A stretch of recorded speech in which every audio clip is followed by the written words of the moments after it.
We are live. How's everybody doing tonight? My name is Anthony Brian Logan, and you're watching and/or listening to ABL Live. Thank y'all for joining me tonight. You could be almost anywhere in the world, but you're right here with me, live on the show, and I appreciate y'all for that. We got a whole lot going on all over the internet, all over mainstream media, social media, and I don't know where to start. First of all, Andrew Tate getting a whole bunch of attention, a whole bunch of backlash ever since he left Romania. He's been on quite a few podcasts and whatnot.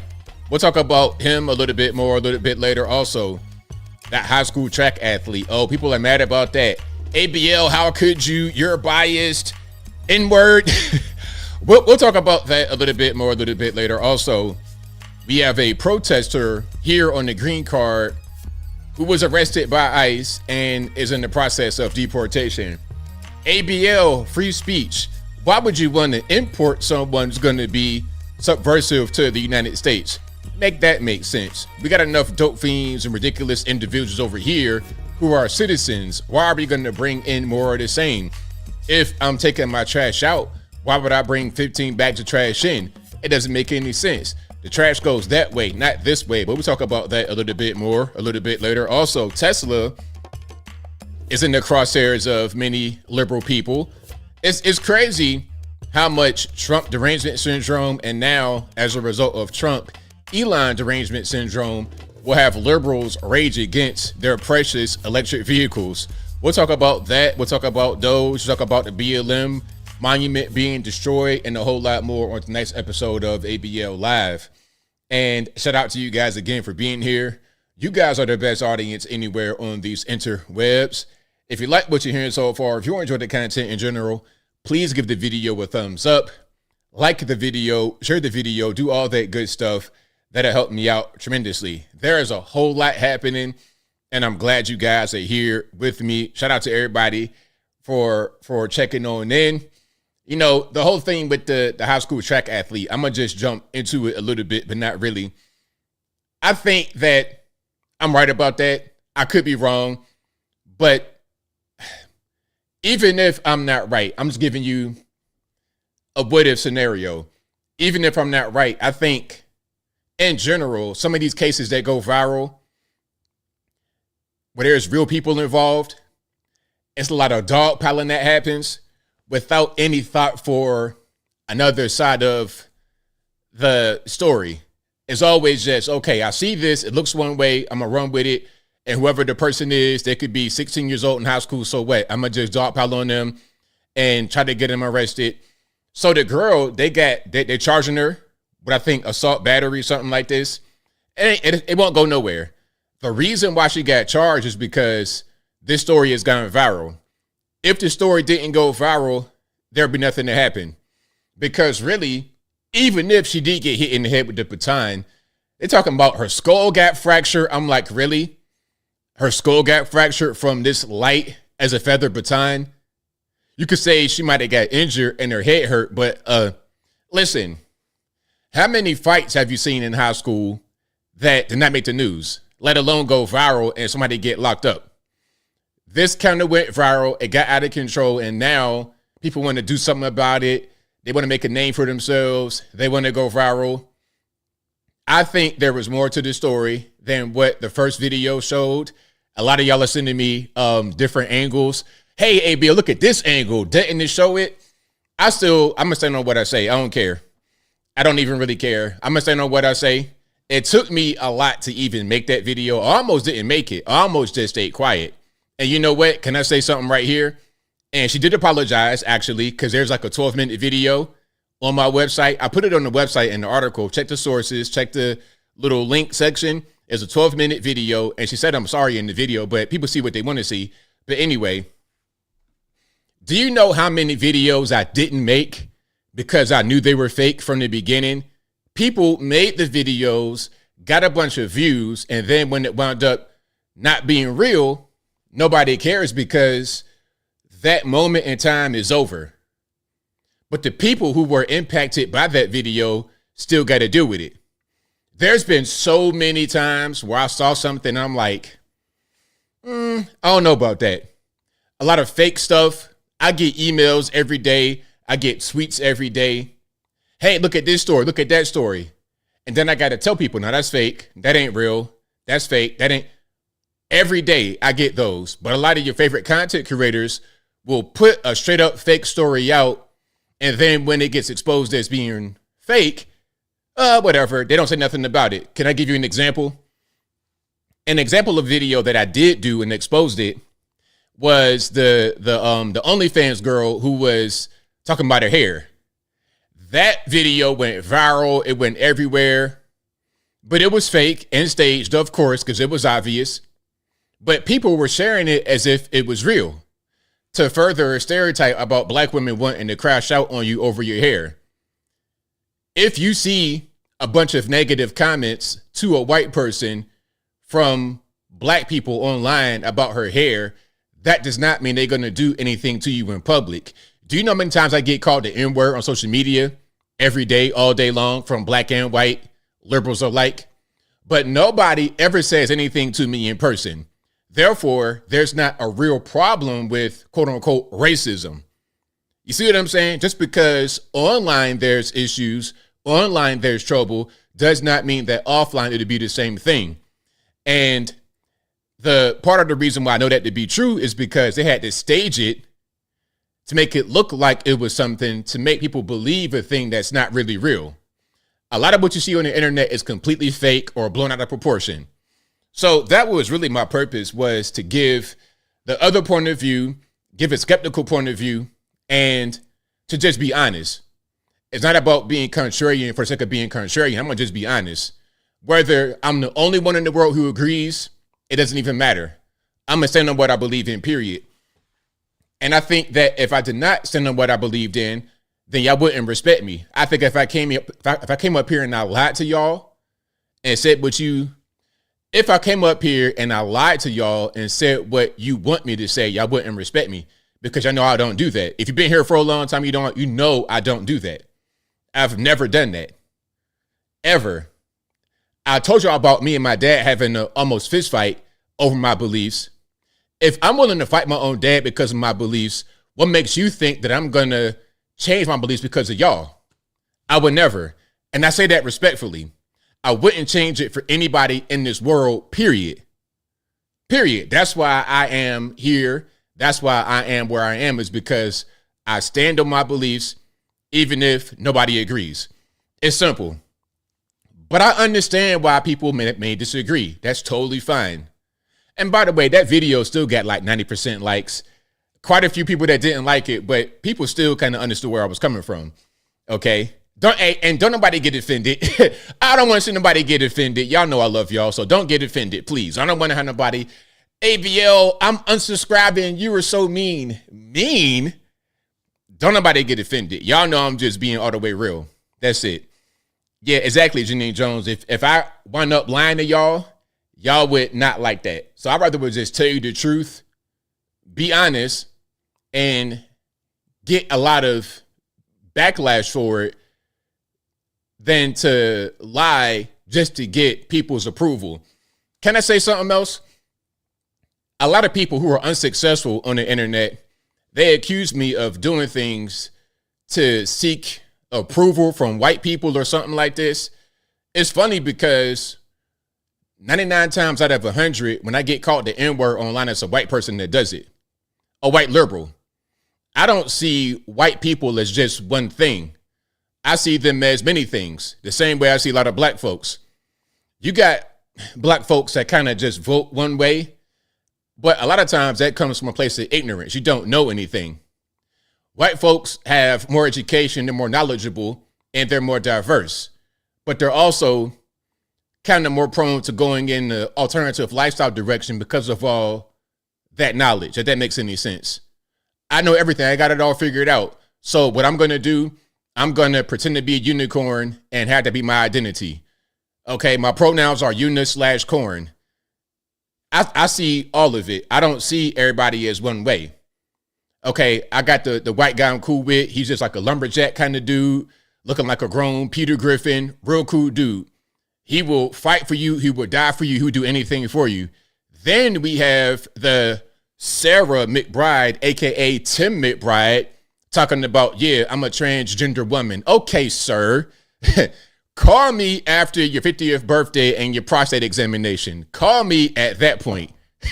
Call me when you have that procedure done. Okay, if you got to go Lloyd Austin and get surgery for your prostate at 70-something years old, you would know at that point what you are. But there's differences. I don't see anybody from any race any kind of way. Here's something else I want to say. I don't defend anyone because of their race, and I don't attack them because of their race. I look at a situation objectively, and I give my honest opinion on it, regardless of how they look, what race they are, what they identify. I'm going to just call it how I see it.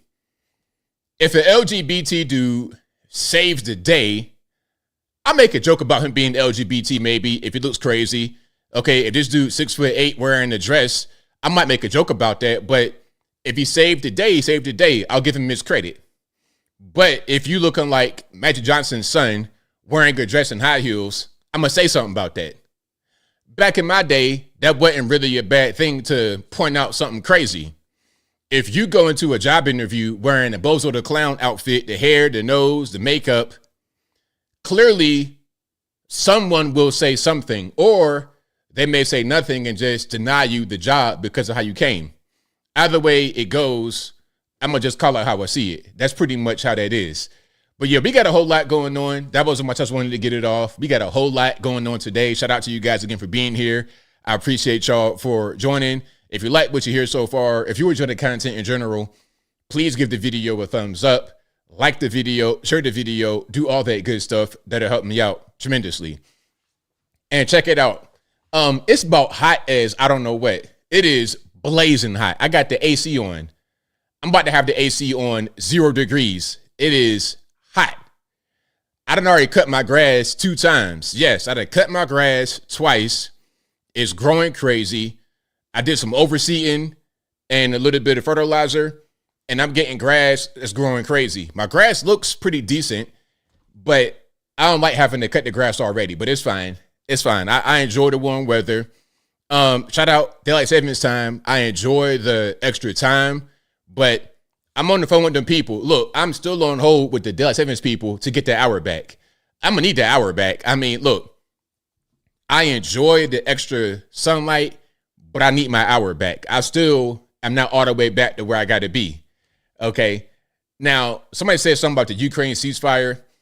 I'm not even really worried about that story until we see it actually happen, because there's always stories. Okay, we got a ceasefire over here. We got this agreement here. Okay, great. I might cover it, but if I do cover it, I'm going to say, this sounds good, but let's wait until it actually happens. Well, like a 30-day ceasefire. Let's wait and see if it actually happens. Let's see if one or both sides break it. But yeah, I did see that comment. But yeah, it's about to bust. I'm about to bust in. It's like 80 degrees in here. I got the AC on. It ain't doing nothing. I got to turn that AC on 0 immediately. Okay. Angela says, I'd rather be too cold than too hot. I'd rather be too hot, but just not right now in this situation. If I was cold right now, I couldn't even do the show. If I was cold, nah, that ain't, you're going to have to build a fire, a campfire in here. I don't know how I'm going to do that, because I'm going to have carbon monoxide, but we got to do something. I couldn't operate if it's extreme cold, but in the heat, I could do with that a little bit better. Hold on. Tony Haymunkett says, my grandpa was born in 1896. He went through everything. World War I, World War II, the real pandemic, the Great Depression, and he loved America, and he fought for America. Hey, shout out to Paul. He went through a little bit of everything. A little bit of everything. Okay. That sounds like my great grandmother, born in 1908. Imagine being a black person in West Virginia, born in 1908. Imagine that. It was different. Hold on. Michael Critchlow says, you excited about John Wick 5? Look, any John Wick movie I'm watching, I'm there. I'm with it. I love the John Wick movies. I love the whole way they do it. Minimal dialogue, heavy on the action. The main thing about John Wick is the guns. Oh man, those guns, so many different types of guns, different attachments. And you could tell that he's a really trained person, the way he's shooting, the way he's shouldering the weapons, taking cover. I love the John Wick movies. I love him a lot. Shout out Keanu Reeves. Shout out John Wick. Keanu Reeves might be one of the best and underrated actors of our time. Go all the way back to what? I think he was in, what was that? Bill and Ted? What's the name of that movie he was in? Was it Bill and Ted? Yeah. Keanu Reeves was in Bill and Ted's Excellent Adventure in 1989. He's still doing movies right now in 2025. You know how crazy that is? You're talking about a career of being an active and very popular A-list actor for like 40 years. Almost 40 years now. I would say right around 40. 1989, 2025, you're 4 years away from the 40 mark, and he was probably active before then. But of course, look, Keanu Reeves, Bill and Ted, The Matrix, Devil's Advocate with Al Pacino, John Wick, everything. So yeah, Keanu Reeves, and then The Matrix was, and the movies are kind of transformative, especially The Matrix. The Matrix is one of my all-time favorite movies. And also Devil's Advocate, one of the best actors ever. They talk about Will Smith, but Will Smith does not have the range a Keanu Reeves has. You go from being a wacky teenager in Bill and Ted to a guy trying to avenge his dog in John Wick to some kind of interdimensional type of entity in the Matrix. It's great. So yeah, shout out to him and shout out to you guys for rocking and rolling with me. We got a whole lot going on. We got a lot of videos to cover. There's a whole lot of things happening. Let me get to, before we go too deep into movies and actors and whatnot, let me get into the sponsors. Then we got videos. But yeah, shout out to y'all. Was he in Speed and Point Break as well? Constantine was similar to Devil's Advocate a little bit, but definitely an amazing actor. An amazing actor. Vegas is a new Hollywood. Interesting. I ain't like Vegas for real. I don't like California. Y'all know I don't like California. Californians are great people. Many of you guys, shout out to you guys who are watching. I just don't like California. I like the East Coast I like the South. My favorite region in the country is the Sun Belt. So the South, really. Once you start going past Texas, I'm like, it's a little iffy out here. It's a little bit too much California in the air. You understand what I'm saying? But to you guys who live there, great American patriots, shout out to you. Your state, though, it sucks really bad. And I'm going to get to California a little bit later as far as the policies, the rules, the culture that you can kind of fall into over there. I almost hate California as much as Washington, D.C. D.C. has got to be the worst. The city of D.C. has got to be the absolute worst. Hate it. Hate it, hate it, hate it. A lot. And it's weird. Like I told you guys before, when I was in D.C. last time back in 2020, I mean, I've been in D.C. a lot being from Virginia, but going out there at night and you seeing like not just homeless people, but homeless teenagers. I'm talking about you got kids wearing book bags that's homeless. Like 14 years old kids homeless with a book bag. I'm like, what is this? Like, where's your parents at? It's DC was weird. I didn't like it. It was strange. And not just homeless as far as I see them outside with a book bag. I'm talking about homeless outside, sleep with a book bag, sleeping on the ground. It's a mess. But yeah, shout out to you guys. I appreciate y'all. If you like what you're hearing so far, y'all know what to do. Please give the video a thumbs up. Like the video, share the video, do all that good stuff. That'll help me out tremendously. All right. Let's get to some things here. Shout out to all the sponsors. You guys for watching, of course, but of course also patriotpost.us, your best source of news and information anywhere on these interwebs. Their link will always be in the box, or visit patriotpost.us in your browser. Tell them that ABL sent you. Also, go to the merch website, ablmerch.com. That is ablmerch.com. We got the hats, the t-shirts, the stickers, the hoodies, mugs, and more on the website, ablmerch.com. Shout out to you, Mika. I know you're from DC. I know you're from up there in the area. Mika says, LOL, ABL, I'm from DC. I'm cracking up. You know I'm telling the truth. And too expensive. It's just a lot.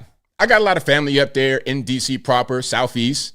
And then in the area, like, I got family all the way in Bowie, Northern Virginia, that particular neck of the woods.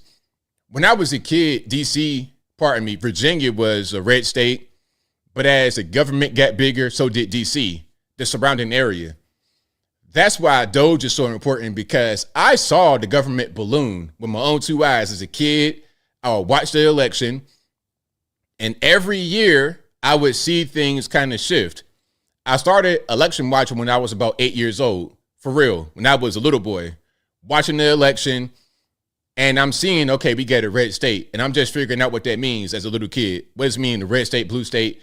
But as time progressed, I started to see it become more purple. Right around Obama time, it really kind of went that way. And now it's still kind of purpley, but really it's a blue state because of the DC metro area. 30% of Virginia's population lives up there, and most of them are getting federal government monies. A lot of your liberals are getting federal monies. That's why they want to vote for liberals. DC as a place has never in their entire history voted for a Republican ever. Going back to the 1800s, they've never voted Republican. Why? Because Republicans shrink government, which is what's happening right now. That's why they're crashing out over Trump and Elon, spray painting swastikas on Cybertrucks, smashing up Tesla facilities, protesting. Oh, they love protesting. I was out with my cousin one time in DC many years ago, and we were like going down Capitol Hill, and I'm like, why are they protest? He said, man, they always protest.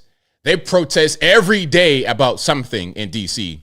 Why? They're getting paid to. We'll get to that in a minute.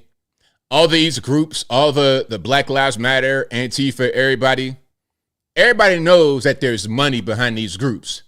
Whenever you see neatly manicured signs and all this stuff, when they come out of a van or a bus or a U-Haul, there is money behind it. There's big money behind it. And the money is used as a subversive force in this nation. You're trying to subvert the government to be able to get certain things done by force. That's all that it is. When you're seeing some of the U.S. aid money, you're thinking, okay, where is it really going? A lot of it is going to little pet projects to destabilize your community for a greater political purpose. Okay, let's destroy Minneapolis and free out of Washington and Ferguson, Missouri and Baltimore, Maryland to get certain legislation passed. Okay, let's have the border be wide open and destroy a lot of cities with illegal immigration. Because why? We want to pass a so-called bipartisan border bill. We need a bipartisan border bill. Therefore, let's flood the border. And if anybody has a brain, we saw what it was from the beginning. Why are we going to sign that? We know what you're doing. What you're doing is you are holding the border hostage to make us sign this nonsense. And through that whole time, I'm like, don't sign that, because all you got to do is bring the orange man back. Once you bring him back, the border will be closed. 99% is the drop in border crossers since Trump came in. A 99% drop. Magically, when you have policies that you actually enforce, that you're allowed to enforce, all of a sudden the problem goes away. Isn't that funny how that works? We didn't need a bill. We didn't need more spending. We didn't need more of the grift. We needed actual policies. Now we got safer streets. We got better communities. It's really simple. We're not spending billions of taxpayer dollars. Local taxpayer dollars. New York City spent $7 billion New York City taxpayer dollars, not even federal monies, 7 billion taxpayer dollars on illegal aliens. ABL, they just want to work. They just want to get jobs. How many of them are actually working? A lot of them are just sitting on their hind parts chilling. New York City, they're pretty much chilling out there, barbecuing cats and dogs and whatnot on the side of the road, chilling. Ain't doing no work, but taking all your money. They sure are. They do whatever they want. You see them in the airport with little stuff on their book bag. They got like a little laminated sheet on their back in their language. I saw a dude in the airport, was about 4'8", him and his wife. They have the book bags with a little thing on the back. I'm in the line. He cut right in front of me. Like, yeah, what you going? I'm a migrant. I'm going to do what I want to do. And what are you really going to do? You're in a line at the airport. Here come you right here. Here come the migrant with a book bag on and a sheet of plastic on his back. He get right in front of you. He ain't going to say nothing to you. What you going to do to him? You touch him, you go into the penitentiary. Off rip. That's a federal asset right there. You go into the penitentiary. Big rocks, little rocks, ASAP. What are you going to do? He cut in front of me. So what? He's a migrant. Let him do whatever he wants to do. Okay, he's driving the car with no license. So what? He's a migrant. Let him do whatever. But he can't drive, though. He crashed the car that he has no license to drive right on the side of my house. So what? He's a migrant. Let him do whatever. Does he have insurance? He's a migrant. Let him do whatever. That's how they operate. It's a mess. So I'm glad that they are out of here. And to the dude that wanted to be protesting at Columbia, bro, you're lucky this ain't Singapore. You would have got caned immediately. You would have got caned. Have you ever seen somebody get caned before? I ain't going to play a video, but be careful if you're at work. Don't put a up at work. You might find something else. But I'm saying, Singapore, hey, you got some gum in your mouth and you put it on the ground, boom, they're caning you right in the center of the street, publicly. Do that stuff over there that you do over here. Subversive, attacking Jews. Oh, no, man, you're going to go immediately big rocks, little rocks at best. They might delete you. North Korea, somewhere like that, you're going to get iced. Otto Warmbier, listen, Otto Warmbier stole a propaganda poster. He came back brain dead. So nah, as an American, you can protest without being violent. That's fine. You over here on a green card, wanting to protest, attacking Jewish students, man, go back over there. I don't know where he's from. You know what's funny? The dude at Columbia that's getting deported because of the protests and stuff, they say he's a Palestinian protester. What does that mean? Where are you from for real? Are you from Gaza, West Bank? Are you Israeli? Are you from Egypt, Sinai Peninsula, Cairo? Are you from Syria, Jordan, Lebanon? Where are you actually from? Can we get that answer or nah? I feel like that dude might be kind of a foreign asset sent here to destabilize. Same thing they always do with these Chinese, fang fang, yum yum. Same kind of deal, in my humble opinion. But anyway, if you like what you're hearing so far, please give the video a thumbs up. Like the video, share the video, do all that good stuff. That'll help me out tremendously. And I didn't forget my website, of course, anthonyblogan.com. That is ANTHONY, the letter B, LOGAN.com. Go to the front page of the website if you want to see articles for each video that I produce. And in each article, we have sources from the left, from the right, from the center, from the politically agnostic, from Democrat or Republican, local, national, international, whatever you want. I got it right on the front page of the website, anthonyblogan.com. That is ANTHONY, the letter B, LOGAN.com. Go to the contact page of the website, anthonyblogan.com/contact us. There you'll be able to find my email address, my snail address, my UPS box, of course, my social media accounts, my Facebook, Instagram, Twitter, never going to call it X, TikTok. All those links are right there on the contact page of the website, anthonyblogan.com/contact-us.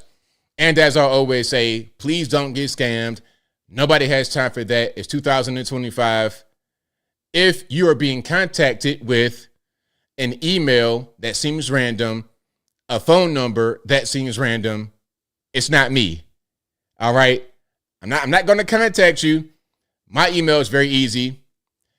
contact@anthonyblogan.com. If it's not that, it's not me. Don't get scammed. Alrighty. But we got a whole lot going on. Shout out to you guys again for being here. Can I get straight to something that's pretty interesting? Now look, there's a 4-lane highway being built right in the middle of the Amazon rainforest because they're preparing for the COP30 climate summit in the Brazilian city of BLM, BELEM. Now look, why are we making the 4-lane highway right in the middle of the Amazon rainforest for a climate summit? Isn't this harmful to the actual rainforest? Not only cutting the trees down, clear cutting, not just that, but also you're going to have vehicles, you're going to have a lot of waste and runoff and whatnot from the tires, from the, like everything is going to, you're going to create the exact thing that you say is harmful. Let me play it right quick. No sound. But look, you guys say, look, it's a waterway right there. So you're cutting through natural waterways, marshlands, the forests, all of that. So, I mean, I don't understand. I thought that this kind of thing was harmful and we got to reduce it. It's pretty weird. But hey, what do I know?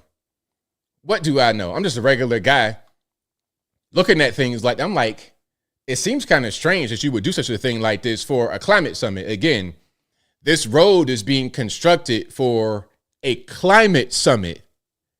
Now, just a summit, just one, you couldn't put that in a more accessible place without having to create a brand new road to get to it. These people, man, they think they're so intelligent. They have their high education, but they do things that do not make any sense. It's just weird. Yeah, I know my lighting is a little bit weird, dude, Raul. I'm trying to get the hang of it. I'm trying to just do something different with my camera, but we'll get it together. I could just lighten her up right quick, but at the same time, I ain't trying to be in here roasting. I ain't trying to be looking like, I'm not trying to feel like a Costco rotisserie chicken. All right, that might be a little bit better right there. Anything else, I'm gonna start to slow cook in here. All right, now check it out. We got some good financial news. Right now, we have the right moment, the right time. Manufacturing is back. If you believe that a supply chain bringing parts of cars across the border with Mexico or Canada 7 times, and this is efficient, this is not. This is insanity. We got to build in America. We got to produce things here, employ Americans, and be happy with everybody. So right now, we have the right moment, the right time. Manufacturing is back. Now, the thing about the tariffs that people may not understand is that these things are needed to bring back jobs in America. Because if a company cannot produce elsewhere and then dump products here for a cheaper cost than it would cost to make them here, which benefits us because we're able to get the jobs. You see, that's how it works. You can't just have everything produced somewhere else. We can't be totally relying upon the whole world for manufacturing. At a certain point, we got to do it on our own. That's just how that works. If we don't have the jobs here, we're not going to have jobs in general. Okie dokie. Now, here's what I wanted to highlight right here. The 99% drop in border crossings. A new report from Bloomberg just found that the number of aliens trying to reach our country by traveling through the jungle to Central America dropped a whopping 99% last month. And this follows the incredible news that illegal border crossings plummeted last month as well, down 94% at our southern border from last February under the Biden administration. There we go. So, hey, I love it. That's what I want to hear. We did all of that with no bipartisan border bill. You know what's funny? The funny part about all of this is that if there was a so-called bipartisan border bill, and let's say that Kamala became the president, by some stroke of luck, she became the president, the border crossings would not be anywhere near that level of decrease. It'll still be high. It might be a 25% drop, something like this. It wouldn't even be as good as it is right now. With the bill and with the spending, it still wouldn't be that good, because all the bill would go toward is a bunch of pet projects, a bunch of initiatives, a bunch of grift. Okay, how much would that bill have cost? 100 billion, a trillion, quadrillion dollars? And at the end of it, the results still wouldn't have been as good as just having Trump in there with common sense policy. You see how that works? So then when they say, oh, we got to have a bill, we got to spend money, we got to do this, we got to do that, don't believe it. Do not believe it. But y'all should already be in that frame of mind to not believe whatever they say. Oh, now speaking about Kamala, she's still out there talking for some reason. I don't know what the deal is. I don't understand why Kamala wants to continue to speak, but here she is. So I was willing to give up whatever might be the tracking of Kamala Harris's particular fondness for nacho cheese Doritos for the sake of getting a big bag of Doritos as I watched the Oscars. That's the consumer behavior. And that's right, but here's the thing. At what point do we also uplift and highlight the consumer's right to also expect, and you can debate with me if it should be a right, I think it should, to expect that the innovation would also be weighted in terms of solving their everyday problems, which are beyond my craving for Doritos, but about whatever, and I know the work is happening around, scientific discoveries, for example, to cure long-standing diseases. But I'm going to throw out another one. And you all, again, please get back to me any information you have. I would love it if there would be an investment of resources in solving the affordable housing issue in America. Okie dokie. So Doritos, affordable housing. Listen, I went into that with an open mind, trying to figure out what she's talking about. I'm having a hard time being able to figure it out. Maybe you guys know, maybe you guys can clue me in on what she was talking about, but it wasn't really much there. So imagine if they pass the bipartisan border bill and then she becomes the president. What would we have as a nation? Would there even be a nation? I'm not quite sure. So yeah, shout out Kamala. I mean, that was the best you could do from the Democratic Party. That was it right there. They don't have anybody. I said that over and over again. Matter of fact, I think there was a clip from Charlemagne or one of these guys talking about they don't have anybody. Let me see. And I've been saying that they don't have anyone. That is the problem. They have nobody to run. They don't know where to go next. I'll find that clip a little bit later. Hold on. Matter of fact, here it is. Boom. I found it right on time. All right, on time. All right. RIP to the headphone users. Let's go ahead and play this. Let me start from the top. Republicans are playing a very interesting game because they're playing. It's like trying out a new offense because the other team's defense sucks. That's right. That's a good ass point. I can fuck up. I can fumble. I know they can't recover the guy. I'm sorry for the cussing. I might not play too much of this because these guys cannot talk 2 seconds without using the curse word. It's a skill to speak without cussing. That's a great ass point. I can try this person at this position. I can try this person at this position. We can just fucking run through them because they don't have no fucking defense. They don't even to stop have one person to be president. Not one. Son, the next Democratic president also is going to be doing first take. How crazy is that? Now, they don't have anybody. And what he was talking about right here, Andrew Schultz, he's talking about how the next president could be doing first take, meaning Stephen A. Smith. Stephen A. Smith, the sports commentator, is a potential candidate for 2028 in the Democratic Party. That's how bad it's gotten.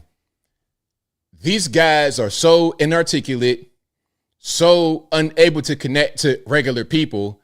They got to go pick guys off of sports radio and stuff like this to become the president. I mean, come on. Let's get like the days of Barack Obama and even the Slick Willie are over with. Slick Willie, love him or hate him, he was beloved by a lot of people. In the community, we liked him because he went on Arsenio Hall and was playing the saxophone. Obama, smooth as smooth could be. You know, long-legged Mac Daddy. That's Barack Obama. Who is the equivalent of that? And I understand you need to have more than just the charisma to be the president. I get it. We're talking about normies here. They're not going to vote for a Jeb Bush. They're not going to vote for even Ron DeSantis as a president. They're not going to vote for a woman. They thought that we were ready for that. The government does not really know us like that. They thought that they could put Jeb Bush out there and we would go for it. They thought they could put Kamala Harris out there and we'd go for it. They thought Pete Buttigieg, a LGBT dude married to a man with adopted babies, they thought that might be a winning combination. They don't know us. They don't have anybody. And Big Mike ain't going to run. Big Mike doing podcasts. Matter of fact, hold on. Speaking about Big Mike, I'm kind of getting ahead of myself a little bit here, but Big Mike ain't trying to run. Big Mike and her brother are doing podcasts. So they're not trying to do anything. Matter of fact, here we go. That was a great way to go ahead and introduce that. Even though I'm kind of getting ahead of myself, but let's go ahead and roll it right here. So if you guys don't know, Big Mike, a.k.a. Michelle Obama, and her brother Craig have a new podcast coming out. Remember when she didn't go to Jimmy Carter's funeral or the inauguration or anything else with Barack Obama recently? I said it because somebody was asking me, oh, well, maybe she's just sick. Maybe she just, she doing podcasts and book tours and stuff like this. Why can't she go to Jimmy Carter's funeral with her husband? Listen, you may hate Donald Trump. You may hate some of the guys in that room, but so what? At the end of the day, your husband is a president. Your husband, listen, your husband is a president. You got to go to that. If you don't want to go to these events where presidents and their wives have always gone to, then you're not really built for this. Go do the podcast with your brother and have that be that. So look, check it out. Here is Big Mike on the podcast. Well, I couldn't have gotten through 8 years in the White House without my big brother. That's another sort of unusual aspect to our lives, our relationship, was this whole, being married to the president of the United States thing. Yeah. that none of us kind of banked on. I mean, we knew Barack was smart and, ambitious, but, I think, but you talked me into supporting his run. I did.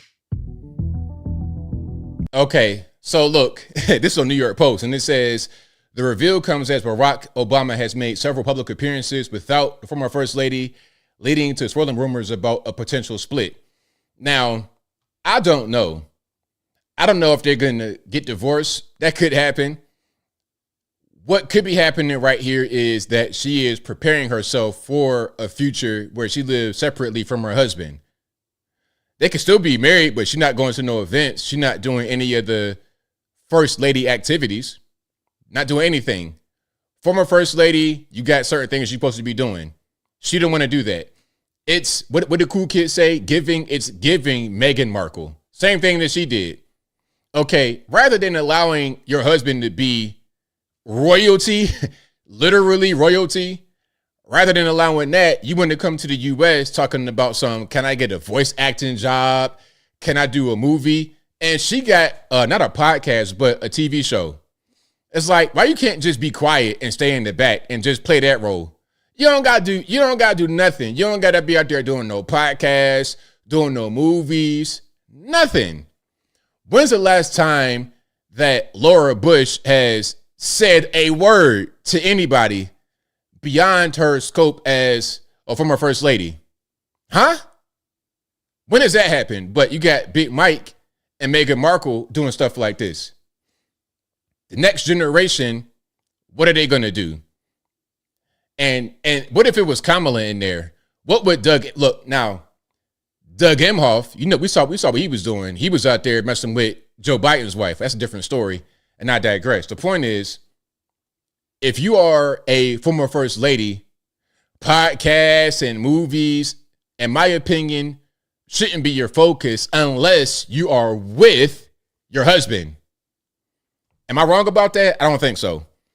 Anyway, now this right here was a crazy picture. Wait a minute.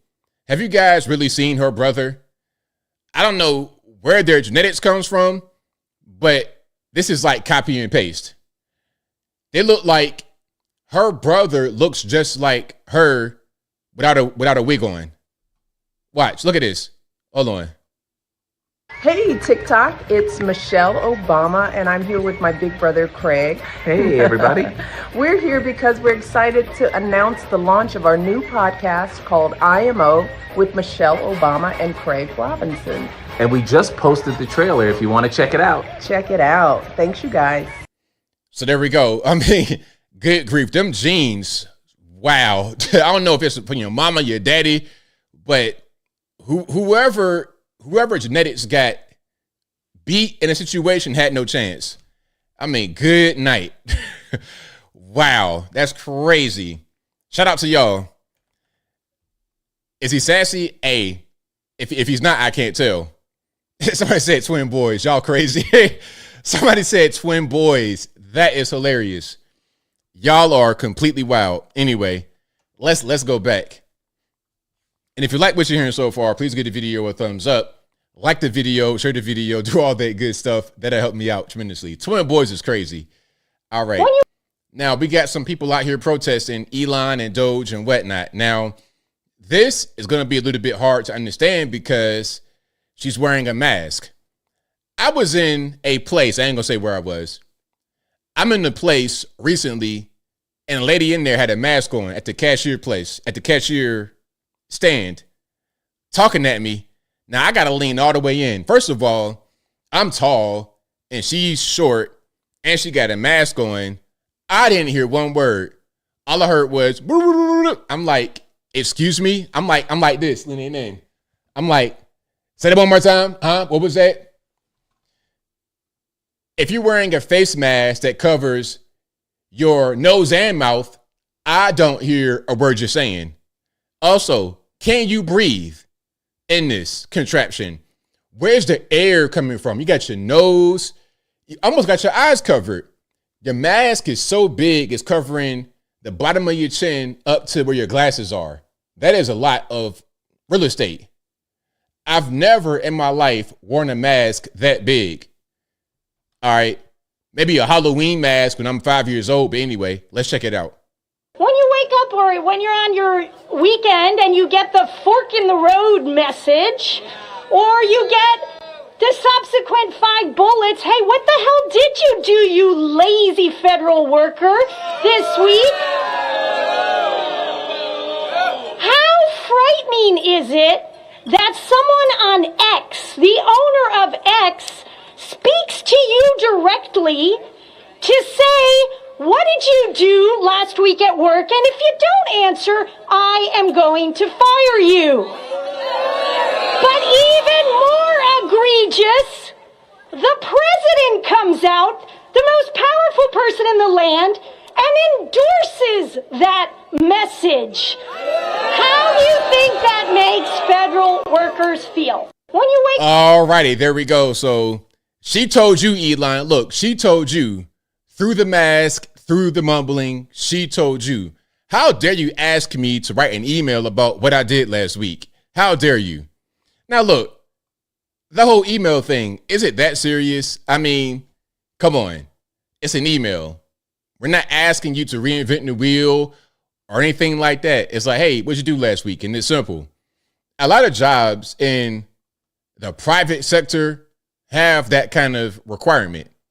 But since you're so used to taking that government money, eating off of that, getting fat, buying the biggest masks in the world, since you're so used to that, any kind of accountability, any kind of progress report, any kind of thing, you don't want anything to do with it because you're not used to that level of accountability.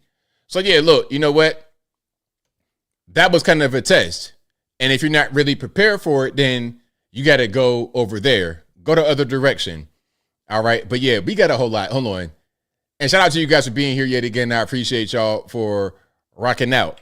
Now, here is a good street interview, short question, short answer. This is really good. All right, let's hear the question and get the good answer. Check it out. Who do you think is the current leader of the Democratic Party? Lucifer. Can you expand on that? Evil energy possesses certain people with power and makes them take certain actions. You can look at that in the occult practices of Nazi Germany, and you can look at that in the politics of the modern day. Who do you think is the... I mean, that right there was said pretty well, because how else do you explain what's happening with this party? How else do you explain it? These are evil people. And I said it before, good versus evil, regular versus irregular. A lot of your irregular people pushing crazy things only push it because they're evil people. That is the best way to explain it. It's pretty simple. So yeah, shout out to my man right here. He explained what's going on very well. Very succinct. Perfect. Yep, exactly. He said it perfectly. He sure did. Yeah, mic drop moment. Boom. Mic drop. All right. So yeah, shout out to him.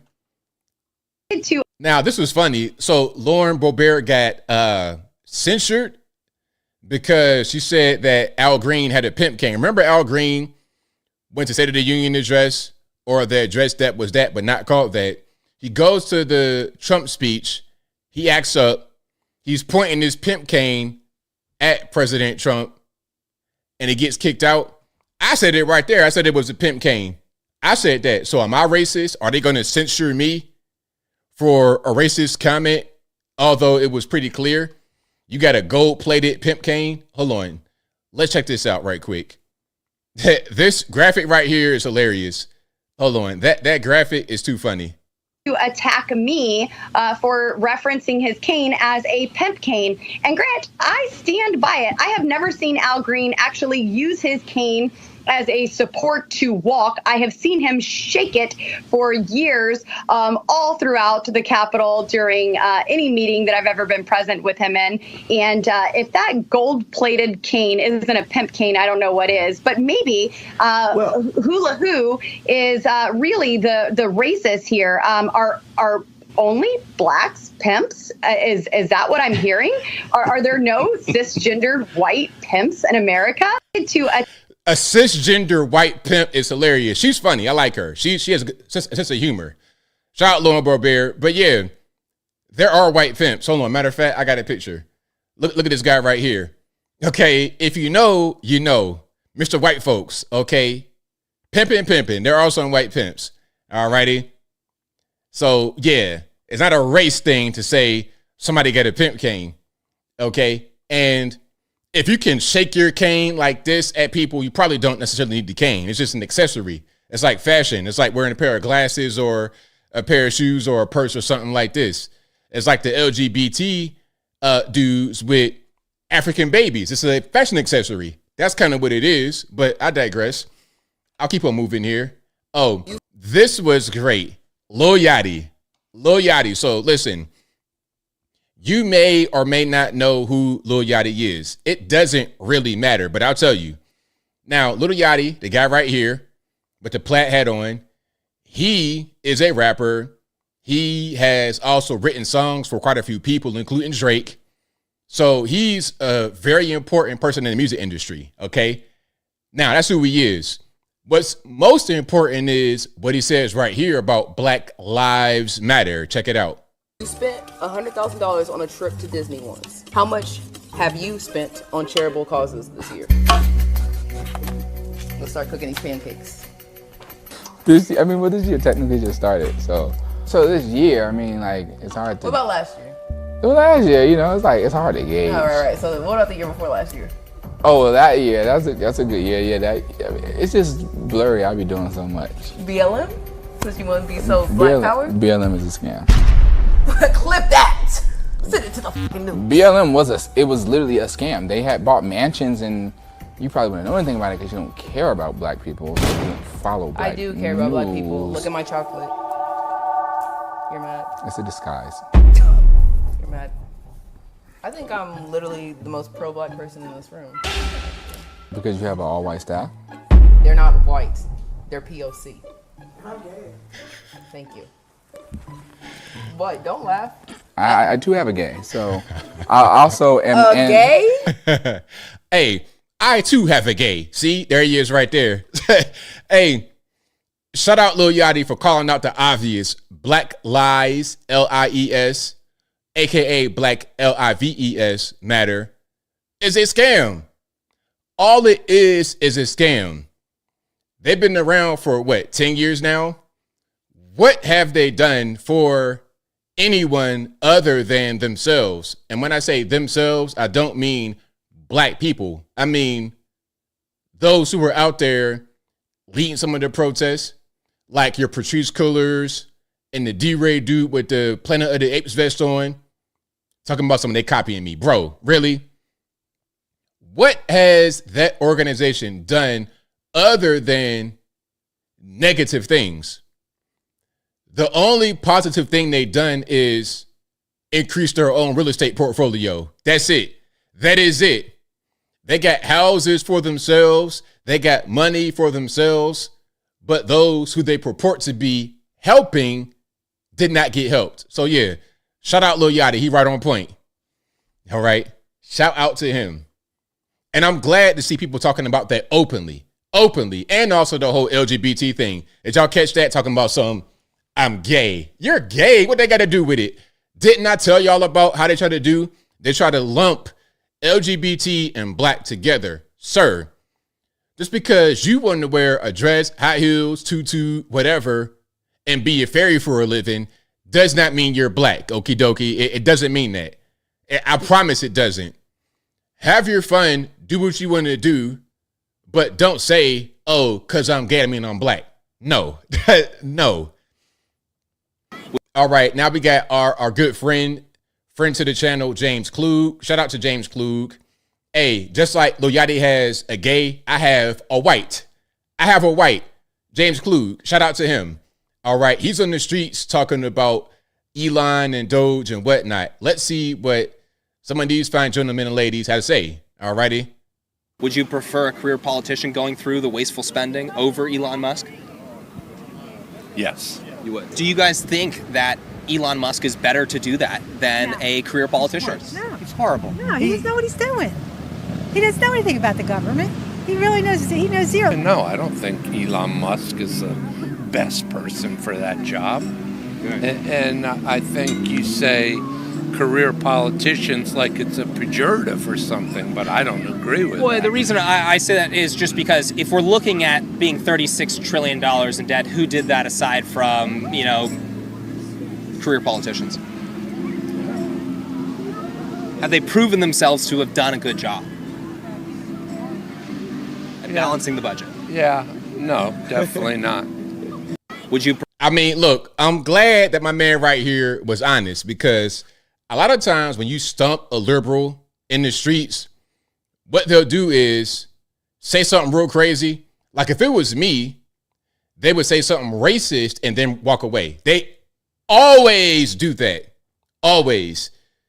It'd be something racist and then they just kind of like turn it back and walk away, like storm off. But this man right here, I respect him for being honest and saying, look, we 36 trillion in the hole. No, they didn't do a good job. I respect that 100%. Shout out to you, bro. Hey, I like liberals like that. Honest liberals who can actually admit when a thing is a thing. All right. Yeah, you open to better ideas, but they always walk away. That's their main thing. So yeah. And shout out again to our good friend to the channel, James Klug. Okay. Now, this whole thing was crazy. I might not be able to play too much of the video. It's Breakfast Club. I hate playing them, to be totally honest, but I have to, because part of the reason why I play them is because I'm trying to dispel narratives. And I'm trying to just add to the conversation in a fruitful way. Now, listen. Remember our nephew, DJ Daniel, who went to the Trump speech and he had, what was it, 12 or 13 different brain surgeries, and he was made an honorary Secret Service member? Well, the Breakfast Club wanted to attack our nephew, DJ Daniel, I don't know why. And I think it was more just one person who attacked him more than anybody else. And the internet does not like it. Black folks, white folks, they don't like it. So I'm glad to see we have unity over this issue that goes beyond race. Let's watch. Effective stunt. It was so effective, right? But then you had people arguing, okay, this was race baiting. This little black boy shouldn't have been used as a prop. And I'm like, are y'all He's like black?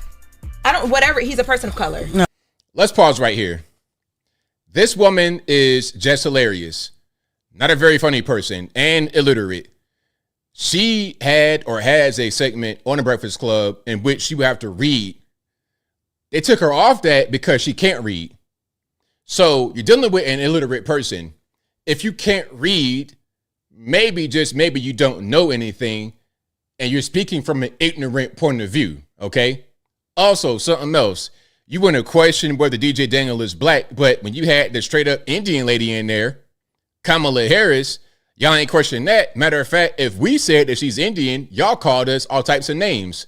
But now y'all want to question whether this boy who has brain cancer is black. Make it make sense. Obviously. Okay. So Yeah. I don't know his exact ethnicity. But when I saw that, his hair was nappy. His hair was not nappy at all. It wasn't. He was black. The dad, You think he was black? His dad was black. His dad was holding him up. I don't know if that was his dad, but yeah, it Not seemed that like that was nappy. his dad. I just don't think Lil Boy was Yeah, black. he was His black. hair wasn't He's nappy. black. I mean, it was patchy, but it wasn't nappy. His hair was patchy. You know what? Just hilarious. See, that's what I'm talking about. Illiterate people don't know anything. His hair was quote unquote patchy because he has brain cancer and he's had brain surgeries. So maybe his hair's not pretty and beautiful and full because his skull has been cut open on more than one occasion. Just maybe. Maybe that's why his hair is patchy. These people are, listen, and this is a nationally syndicated radio show. That woman needs to be off the air. The whole show needs to go away because of this right here and other things. But this right here is a cancer upon people because they're uninformed. They don't know anything. You got criminals, illiterates up there. Can we get people that have a brain that know something to talk about stuff going on in the world? I'm just saying. I mean, really. Patchy hair for a boy who has brain cancer. You people disgust me. But yeah, again, shout out to our nephew, DJ Daniel. We support you, young man. And dad, we support you as well. We support the whole family. We don't support that lady who can't even read one fish, two fish, red fish, blue fish. We don't support that over here. All righty. Right. Now, here is Miss Alissa Slotkin. Now, this jacket is giving Gambit, Marvel. It's giving Cajun, the Cajun persuasion, the Cajun invasion. Now, she's on The View talking about some things.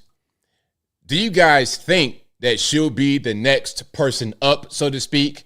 Are they going to try to elevate her and make her be running in 2028? Maybe she should be a vice president. Maybe she should be a powerful figure in politics. What do y'all think? Y'all let me know. I think there's a feeling in the country. I mean, I often say this, you know, we're about to turn 250 years old, right? We're still pretty young for a country. These are our like our angry teenage years, right? We are going through this push and pull where we're happy, we're sad, we want this, we want that. And what do you do when you have a teenager who's threatening themselves and others? You just try to get them through this period alive so that their brain can fully form and you can come back to kind of what Are a you talking country. about Trump? No, I'm talking about our country. We're pendulum swinging. I mean, that whole thing right there, I think that she practiced that in the mirror in the morning and thought it was going to sound really good on TV. Even the ladies of The View were kind of lost. And the audience laughed because they were lost too. We're pendulum swinging. And so for me, I think that I don't think there's a single American who feels like this is normal. All right, so there we go. That, again, Alissa Slotkin. If you guys don't remember her, she gave the rebuttal after Trump's speech the other day. Okay, that's her right there. And if you couldn't tell, she is from Michigan. Okay, that accent, that's one of them accents right there, unmistakable. Oh, don't you know? Hey, Bobble. So like, what in the world is that? But yeah, shout out Michigan. Shout out to you guys out there who sound like that. Hey, it's all good. I'm just playing. So don't get offended. All right. Now, can we show this right here? This is Sam Seder on Jubilee. Shout out to Jubilee. Y'all know I was on there many years ago. I gotta go back. But it's just in LA and they ain't trying to pay. So it's like, if I'm gonna go in there, I want to make a real impact. I don't want to just be a background character. I want to make a real impact if I'm gonna go in there. But I saw a lot of people I know on here, a lot of conservatives I know. Shout out to White Mike. Shout out to a lot of these guys and girls here. But Sam Seder, if you guys don't know, he's a liberal person and he is debating 20 conservatives. I respect him for showing up. I respect them for showing up. And I respect Jubilee for having the conversation. One thing about Jubilee, it's ran by LGBT people because it's LA and everybody's gay in California, except for y'all. But anyway, let's watch. Hey. It's nice to meet you. Nice to meet you. Okay, so I would like to touch on the religious fundamentalist aspect. Yeah. Are you an atheist? I'm a Reformed Jew. I don't have a strong belief in the existence of God, but I don't think that religion in and of itself is bad. Okay, so what's wrong with religious fundamentalists? So like when you said trans rights and women's rights or something like that? Well, the problem I have with religious fundamentalists, and really more, I guess it's really theocrats, is that they want to impose their morality that comes from their religion on the rest of us. And I don't. But morality, from your view, is going to be a preference, right? It's not morality; it's a preference. So morality without a foundation is going to reduce you to a preference. Well, I have a foundation for my morality. Which is what? It's a humanist vision of what basically creates as little suffering as possible for as many people. Okay, so you're like a consequentialist? Utilitarian? One thing about this, I don't like when there is an attempt to put you in the box, to categorize you. Oh, you got to be this, you got to be that, you got to be this. I'm not always with that. Sometimes people want to do that for themselves. They may have a certain identity and they can name it, but I don't always like that when it comes to my own personal philosophy. I have my own personal philosophy that I follow, and you have your own personal beliefs and or a faith. And I think sometimes what happens is people have a faith and then their own personal philosophy, and sometimes it contradicts. Prime example, Kirk Franklin. Now, Kirk Franklin is gyrating and dancing, shirt off, all kind of extra stuff, but he's a Christian. So I was like, how that make sense? Make that make sense. You got other Christians that say they for abortion. Okay, you could kill babies in Christianity. Since when? I didn't know you could do that. So your personal philosophy may not always be the same thing as your religion, and it's sometimes difficult to put how you live your everyday life into a box. Does that make any sense? I don't really bother myself with being a consequentialist or a utilitarian. It's always going to reduce you to a preference. So if you say that killing is wrong and I say it's right, you would really have no contention with that. Well, no, I don't base my understanding of civil society on religion. And so we have a civil society. Okay. We have laws that we have decided as a society in a democratic way. And for some people, it's okay for it to be informed by their religion. That's okay. Okay, perfect. So if tomorrow society comes together and we say, hey, trans folks don't deserve rights, you would be okay with that? No, I would be against it, but I mean it would be morally right under your view. Not morally right. No. I'm not talking about morals. Okay, here. so here's where I'm getting to, right? Religious foundations provide an ethical framework for one to live their life off. I believe you can have an ethical framework without. I'll pause it right here because I ain't trying to play the whole thing. It's a little bit long, but the crux of this discussion is the whole thing about religion, this is what underpins society. Without religion, it's difficult to have a common culture and a common system upon which everybody is behaving. So when you have this religion, this culture, that culture, all in one place, you have chaos like Tower of Babel.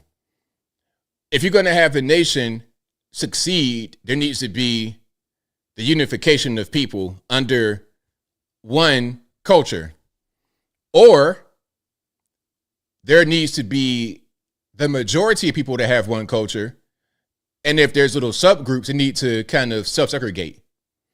This is why segregation was a thing, because people just could not live together. They could not operate together from different cultures. But if you have one culture over here, one culture over there, they could operate among themselves. And the key is when they come together, let's do it peacefully without any kind of extra stuff going on. So I think that kind of made sense. The only problem with segregation as an actual policy is the policy part. The government should not be the ones who legislate that. It should be up to the people. And this is kind of what humans have always done. When I was in high school, at least, you got black kids here, white kids here. Nobody said you had to do that. Nobody said you had to have assigned seats and whatnot. You sit where you want to sit, but everybody sits with the group they feel best with.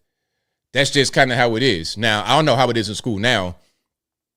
For you guys who graduated high school recently, or if you're still in high school, how is the seating area at lunch? And also, do you have a majority white school, majority black? Is it mixed? Let me know how it is. In prison, of course, the same way. Everybody pretty much goes to their own race. And if you don't have a particular race that is your exact race, you go with what is closest to you. So, for example, if you're in a prison, a bunch of white guys, and you are white passing Hispanic, go with the white guys. You can't go with the blacks, go with the white guys. That's kind of how that works. But anyway, now speaking about white, black, Puerto Rican candy stripe. So, do you guys know the story about Snow White? Why is Snow White called Snow White? All right. Now, this is an explanation. I'm not quite sure it's correct, though. Let's check it out. Sharing secrets with a stone. My father told me long ago I braved a bitter storm of snow. Is that a girl I'll ever know again? So basically, she's called Snow White because of the bitter snowstorm.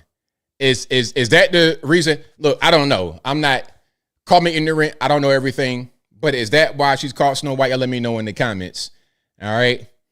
These woke movies, man, I promise. We need to go back to regular old school movies. When movies were good, that's when I liked them. When they were good, that was my particular thing. All right.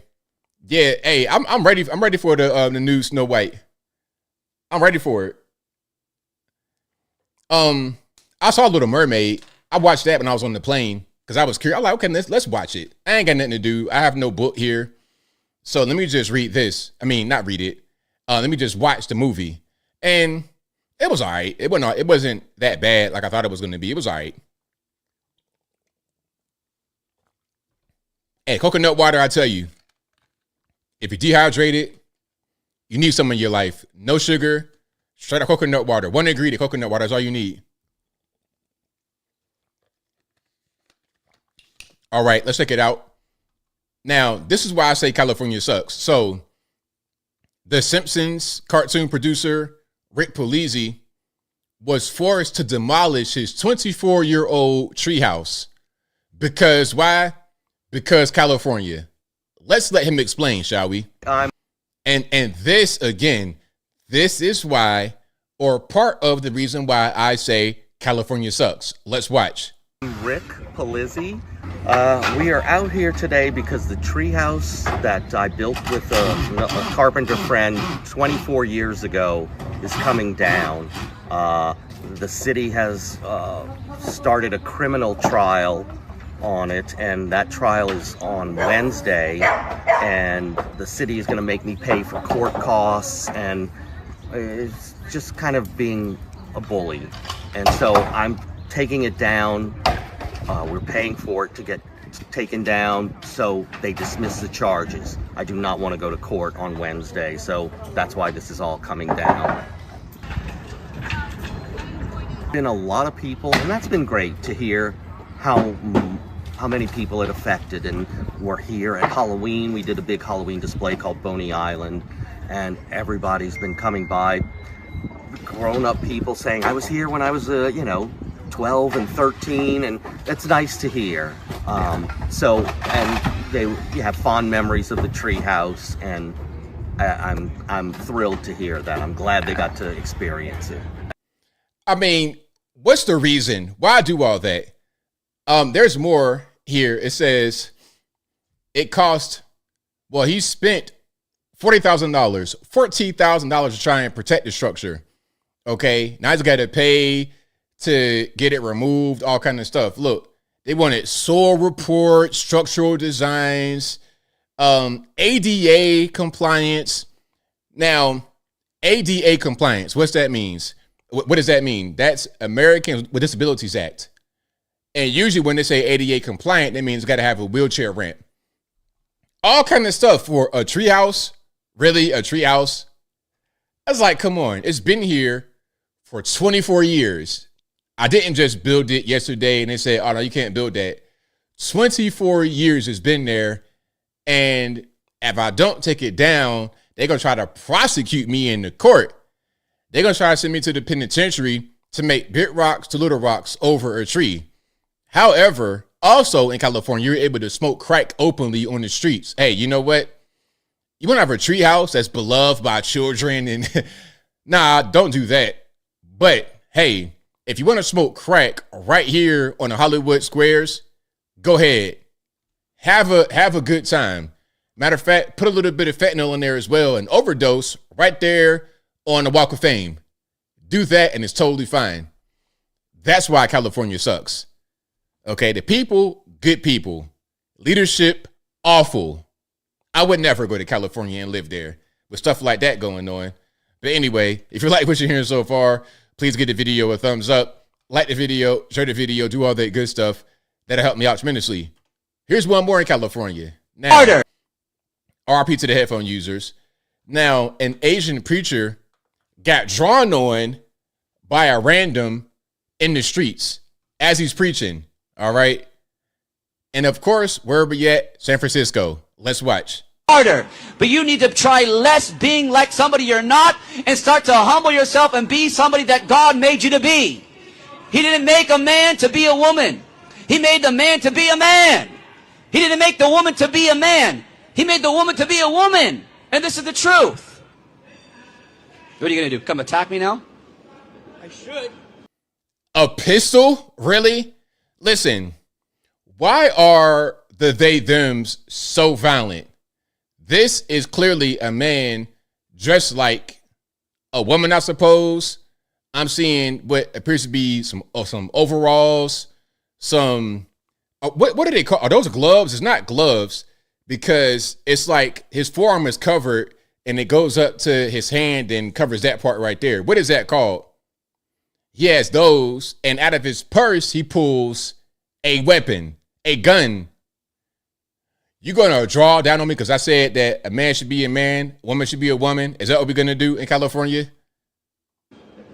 Hey man, that's up to you. If you want to pull that on me, well, God bless you. So you okay? So this guy, of course, you got a little skirt with like an overall skirt, stockings, heels. That is your typical transformer. They're crazy, and you know why they're crazy? Because if you are a man and you think you're a woman, that's called a mental illness. So you already had a mental illness right there. People are just allowing you to live in this illness. And your illness can manifest in different ways. Hey, you know what? This guy's out here preaching. I'm getting offended. I'm going to pull the strap on my man to put it right in his face on the street. Broad daylight in San Francisco. That's what I'm talking about right there. I mean, where else could that happen? Where else could that happen? Crazy. Totally crazy. Yeah, exactly. A 70-year-old man who is dressed as a 13-year-old girl. That's what's happening right here. You see that all the time. There's so many, there could be a whole channel dedicated to transgender crash outs because there's so many of those things that happen all the time. All the time. All right, now, good news. We get the Black Lives Matter Plaza in Washington, D.C. being demolished. Now, this, as I said before, cost $8 million to install. And about 625 to actually delete it. Just under 25,000 if you didn't catch that.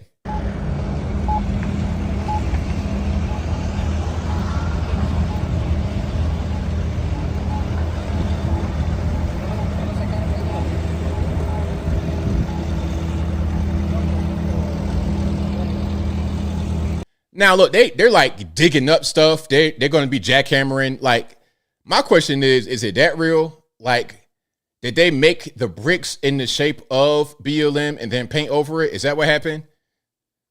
I feel like that wasn't really needed, was it? You could have just painted it without having the bricks to be in the shape of it. I don't know. It's just a wasteful use of money and a dumb design from the beginning. But matter of fact, hold on.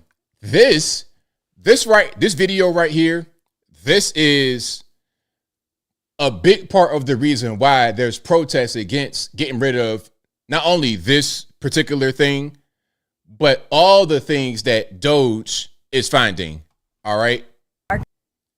Now, you're going to hear from someone who profited from the actual BLM Plaza being constructed. Our company was responsible for the Black Lives Matter yellow letters. We've just spent the last couple of years putting these in initially and refurbishing them. This is heartbreaking to myself as a company. Pause. ABL, how could you be for the Black Lives Matter letters being taken up? That's going to hurt the black community. That's going to hurt black people. What I see is a white lady who got paid to do it. Not you. I see a white lady right here complaining that won't be there anymore. Hey, my company was involved with it. We put letters in the ground and we have been refurbishing it. We've been maintaining it. And of course, they're getting paid for that. So they're getting paid to put the letters in the ground, which ain't nothing but some paint, really, maybe a little bit of brick, and they're being paid to upkeep it. You're mad because you're not getting that money anymore, Miss White Lady. That's why. Don't tell me it's about the black people and all this social. No. Money. I told y'all, this BLM Plaza cost $8 million. How much of that went into Miss White Lady's pocket? Y'all tell me. To my employees, to this city, the fact that they are not only taking this out, but renaming this space Liberty Plaza. I understand from recent headlines that they're not only doing that, but they're calling this the reconstruction of Black Lives Matter Plaza to Liberty Plaza, which is historically obscene. And I know that the city of DC residents here are not in favor of this. They were very supportive of this monument going in as a permanent display, and we are all very disappointed that the mayor chose to acquiesce so rapidly in eliminating this. The statement I heard her recently say was that it was important in the moment when she originally did the guerrilla art on the street, as if somehow that moment has passed. Let's pause. Now, it was a guerrilla tactic because the plaza faces the White House. So, of course, Trump was in office at the time, and he's against Black Lives Matter and all the riots and all the protests. Muriel Bowser, the mayor, said, okay, let's put this right here, right in front of the White House as a big middle finger. I ain't gonna do it right here. As a big middle finger to President Trump in the White House. That's why it was done. So now we got the orange man back in town. I'm not gonna accept that anymore. We're not gonna take that anymore. Get rid of the whole BLM Plaza. There we go. Miss White Lady is mad because she can't get paid anymore. Don't you see? Listen, so you guys who are still kind of asleep behind the wheel and don't understand what's happening, I will show these videos every day for the rest of my life until you get it. Every single day. All right. Again, that thing, hold on. Let's go back to show you the full view. All right. Or matter of fact, let's show you the before and after. Let's show you the before and after. Okay. This right here, basically letters on the ground, painted yellow, cost $8 million. That's the before and now after. All right. getting dug on up. So yeah, shout out to Trump for making that happen. It's funny what you can get accomplished when you say you can't get any more federal funding. All it took was, look, check it out. Either take up the BLM mural, the plaza, whatever you want to call it, the letters on the ground, take that up, or no more federal money. And guess what? Between 24 to 48 hours later, the project has started to get the letters off the ground. Because the main thing that moves anything in DC is money, period. Federal money on top of that. All righty. But if you like what you're hearing so far, please give the video a thumbs up. Like the video, share the video, do all that good stuff. That'll help me out tremendously. Now, UK, there's a lot of wokesters in UK as well. And what they're doing is putting up these anti-Elon signs all over the place. It's crazy how Trump can make liberals hate electric vehicles so much. Okay, it's crazy. But look.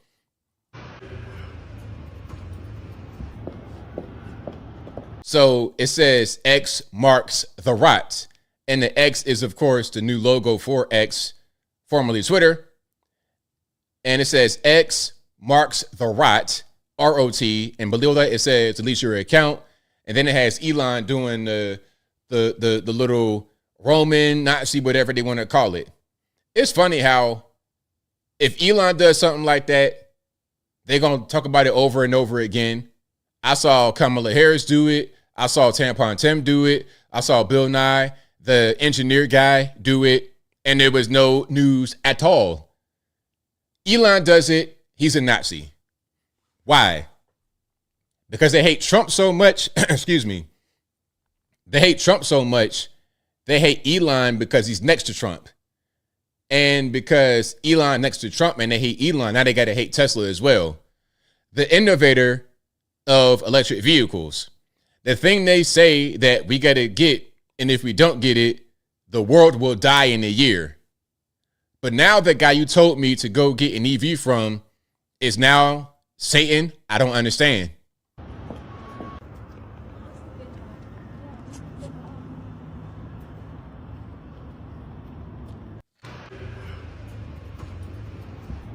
So yeah, shout out to Elon for getting them offended. Oh, here's something. Now there's a push for the WNBA to make more money. I think Andrew Reed's talking about sitting out. Have you seen them play? Now look, shout out to the women that play basketball. I know y'all are watching. Shout out to you guys who are playing, who have played basketball, college, pro, whatever. I spoke to a young lady from, I gotta rephrase because I don't want to. I spoke to a young lady who played college ball. She says that the WNBA sucks. She told me that, and she was at a high level school. If I told you the school, you would recognize it. She said that WNBA sucks. Let's watch some of the highlights or the lowlights. Okay. Now we got Angel Reese traveling, missing layups. Okay. And there we go again. These are WNBA basketball players, the best of the best for young ladies. Okay, you got some ballers in the league now, but the product is just not the same as the NBA. That's why the NBA players make big bucks. And you know what? This is a prime example. This right here displays the gender pay gap. How can you say that the gender pay gap in this instance especially is somehow sexist when men and women play basketball completely differently? It ain't the same sport. Who's a LeBron James that's going to draw a lot of eyes on your products in the WNBA? It doesn't exist. The guy at the end of the bench on the worst team in the league would dominate everybody in the entire WNBA. That's just the reality of the situation. That's why they make more money, because they're better at what they do. It's just that simple. Now, I think Family Guy showed this years ago. I'm not sure when this came out, but it was many years ago. Not anything recently, but it shows it perfectly. Check it out. And at the top of the second half, it's 16-9. Easton leads the scoring with 4. And that's why she commands $7,000 a year. These gals sure do make it look difficult. But is having this minor skill worth being so unattractive? That's for the fan to decide. Yay! The fan, singular, to decide was hilarious. But that's right on point. It's like, look, the game is just not really exciting. The biggest spark was a young lady from, what was it, Indiana Fever, Caitlin Clark. That's a spark. But even with Caitlin Clark, it's not enough to make a profit as a WNBA, let alone be on the same level as the NBA. Without the NBA, there would be no WNBA. The NBA subsidizes the WNBA because they always lose money year after year. They never turn a profit, ever. All right, so yeah, shout out to the fan right there in the stands. Shout out to him. And you know, the funny part about that, but that right there is accurate because the majority, overwhelmingly, of WNBA fans are male. I would say like 70 to 80% of WNBA fans are male. 70 to 80% of WNBA fans are male. Women don't watch sports that much, let alone the WNBA. I told you my friend who played college ball said that it sucks. The focus should be on having the better product that can generate more revenue. It's just as simple as that. It ain't really nothing else to it. Yeah, if they go overseas, they can make more money, right? Because if you go to Russia somewhere, they're not used to having any Americans at all. So by you being an American and you could play basketball and you go over there, you're going to be a hit as a woman, especially. If you're a man, you could go over there and be a hit, but you probably won't get the kind of money you can get over here as a man. But as a woman, it's different. Now, here's Angel Reese talking about the whole situation on her podcast. Okay, that's not her right there. It's her friend. Y'all did it. Yeah, the CBA is coming up. I can't wait. Now, CBA, that's a collective bargaining agreement. That's where they negotiate the monies and whatnot, the CBA. Okay, play. Girl, y'all benefited from everything. Y'all youngins benefited from NIL. What does that mean? We deserve more. Of course, everybody. I agree. Everybody. I agree with that. But we got to get paid the consequences. Damn, we got to get it on the Y'all got to do y'all. something. Y'all got to do something. But the women coming in, not this year, but next year. Or because the ones coming in this year will still be on the rookie contract again. Mm-hmm. The ones that the year after, they going to get more. They probably going to be making more than us. No, they are. I doubt it. So they're talking a lot, but basically they're talking about the CBA coming up, collective bargaining agreement, and the girls who come in a couple years from now will make more than they did.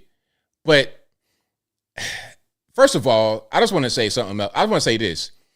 A person like Angel Reese, her WNBA salary is really irrelevant. Her money comes from endorsements. I was in Publix and saw a cereal box with her face on it. I promise you. I put it on my Twitter.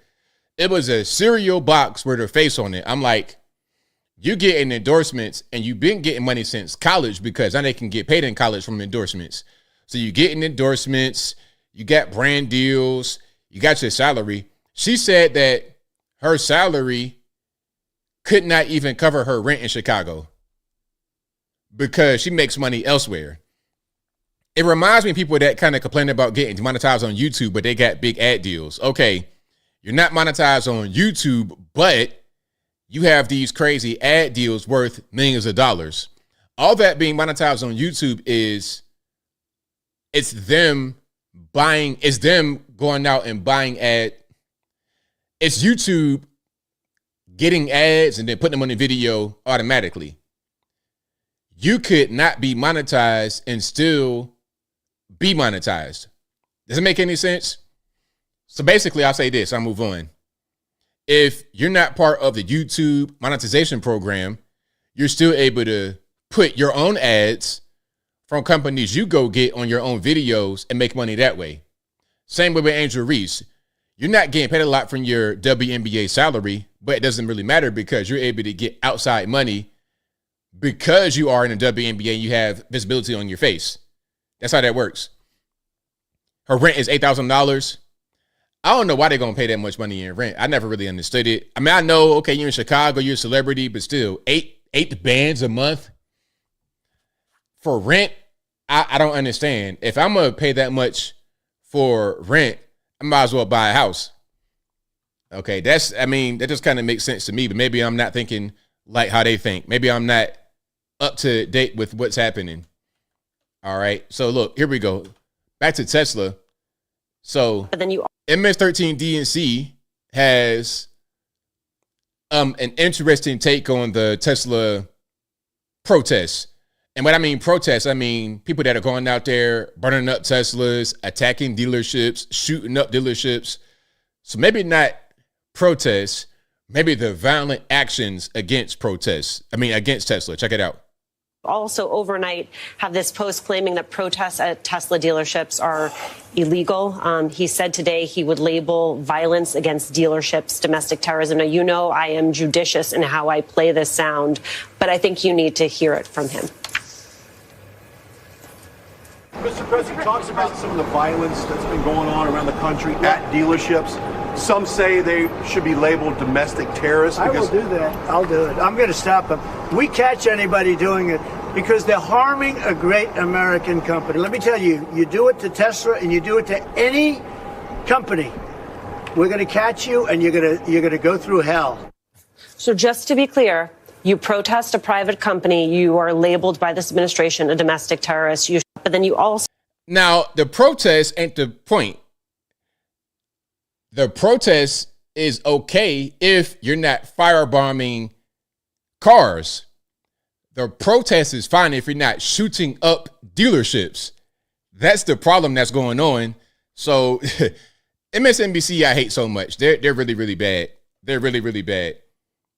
Now, this guy admits he's being paid. He has a sign that says defund DOGE. Yeah, I get paid to be out here. You get paid to be out here? Yeah. Amazing. So some pack. Yeah, you really are getting paid for this? Yeah. Absolutely. Oh, definitely. 100% I'm getting paid for this. Yeah. So look, do you believe him? Look, I'm getting paid for this. That's why I'm out here. I have a defund DOGE sign. I'm out here standing by myself. I'm being paid for this. Some may say, oh, he's being sarcastic. Don't believe him. I believe him. I'm being paid for. Yes, I am being paid for this. And we know that these guys, whether they want to admit it or not, many of them are getting paid. All right, chat box, there we go. Vanish on me. But we know that they're being paid for these protests. We know that already. That's not even really a thing. Now, okay, they're attacking these people that are so-called protesting. They are attacking the Tesla robot on a display by pouring liquid latex on it. Okay. Is that a protest? Vandalizing property? Is that protesting or is that something else? Because last time I checked, you had the right to protest. You had the right to engage in nonviolent protests, but you couldn't destroy private property. No sound here in the video, but you can see what they're doing. Just pouring that on top of the robot. Okay. And of course, they are like 1,000 years old each. Maybe they're bored at their house watching TV and they're being indoctrinated. That's kind of what's going on. Older generation feel like they're doing the right thing. But what is the purpose of doing this though? How is that gonna help anything? Okay, I'm gonna pour this liquid latex on a Tesla robot on a display. Therefore, Elon Musk will no longer be Elon Musk. He won't be in the White House. DOGE won't find waste, fraud, and abuse. And here's my question. Why are they mad? Like, what's the actual reason that they're mad? For what? You're mad because DOGE is finding waste, fraud, and abuse? You're really upset about that? You're going to do this? It's so weird. If you're doing that, yeah, maybe you should get arrested. If I go into a Tesla dealership, look, if I go to any dealership and just start destroying stuff, pouring stuff, they're going to call the police on me right away. And look, Here's something else. Firebombing Tesla trucks.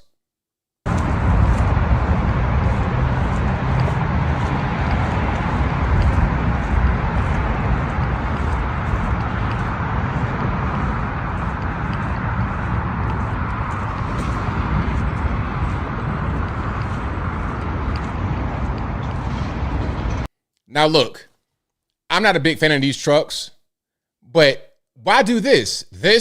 It just shows how violent they are.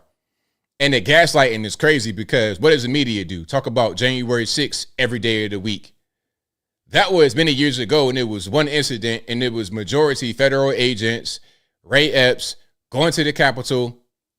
That wasn't really us. It was some of us, but not really. That's one incident compared to years of Black Lives Matter, Antifa, and just random other acts of violence from the left. Leftists are the violent ones. Leftists are the dangerous ones. We saw it with Chaz Chop and Free. Look, we saw Seattle, Minneapolis, Ferguson, Missouri, Baltimore, Maryland. Cities across the nation went up in flames because of leftists not getting their way. Same thing now. Leftists aren't getting their way. They don't like Elon Musk because next Donald Trump. So now we're going to firebomb Teslas. Now we're going to go vandalize Tesla robots. Now we're going to go shoot up dealerships because we don't like Elon Musk. But hey, the media will still say, well, what about January 6th? Please stop. January 6th really was nothing, to be totally honest. What's worse? Mamaw having a guided tour through the Capitol that she paid for with her actual hard-earned money from her tax money, the people's house. Is that worse than firebombing a Tesla truck? Y'all just let me know. Let me know. At the Capitol, did anybody firebomb anything? Did that happen? Oh, okay, cool. Did anybody shoot up anything at the Capitol except for the cop that killed Ashley Babbitt? All right. Okay. That's fine. But if you like what you're hearing so far, please give the video a thumbs up, like the video, share the video, do all the good stuff that'll help me out tremendously. And here is another reason why they don't like Elon, okay? Now, Department of Education, it is high time that this, I don't even know what to call it, this monstrosity of an organization goes away. It's time. Money does not help the students learn how to read. Money does not, like, this department is just collecting money for no reason, in my humble opinion. Right now, senior Fox Business correspondent Charles Gasparino reporting that the Education Department employees have been told that they must vacate their offices in D.C. and the regions by 6 o'clock tonight, and that the offices will be closed on Wednesday for security reasons. Right now. There we go. Yeah, right away. Clean it out. Clean it out. And this is what I voted for. You know, a lot of these leftists talking about, oh, you're mad now. Is this what you wanted? Yes, it is what I wanted. Yes, it is what I wanted. Yes, I did vote for this. Yes, I did vote for DOGE to come in. Yes, I did vote for the border to be closed. Yes, I did vote for it. I sure did. I sure did. I voted for jobs to come back to the country. I voted for us to be strong internationally. I voted for us to not be taken advantage of by an autocrat, whatever you want to call him, Voldemort Zelensky. I did vote for that. I sure did. All right. Now, Rosie O'Donnell wants to go to Ireland. Can I say something right quick? Okay. Now, Ellen going to UK, Rosie going to Ireland. When Trump first got elected, they said, we're going to go to Canada.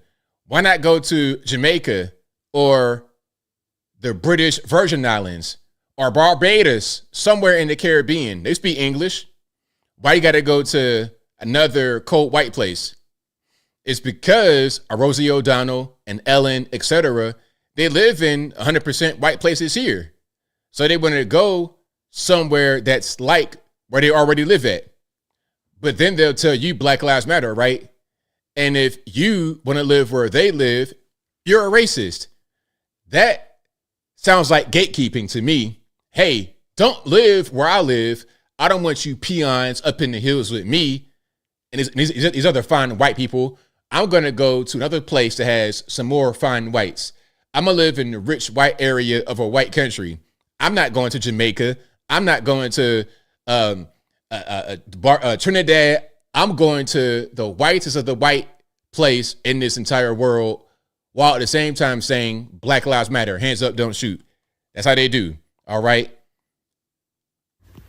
Well, hey, everybody. It's me, Rosie O'Donnell, star of the Flintstones. It's Tuesday all day, as my Nana would say.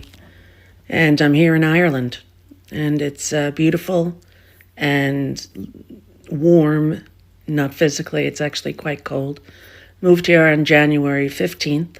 And it's been pretty wonderful, I have to say. The people are so loving and so kind, so welcoming. And I'm very grateful. I'm in the process of getting my Irish citizenship, as I have Irish grandparents, and that's what's going on, and that's where I've been and what I've been doing. And there we go. So she's up there in Ireland. Okay, I'm leaving the USA. I'm gonna go to Ireland. All right.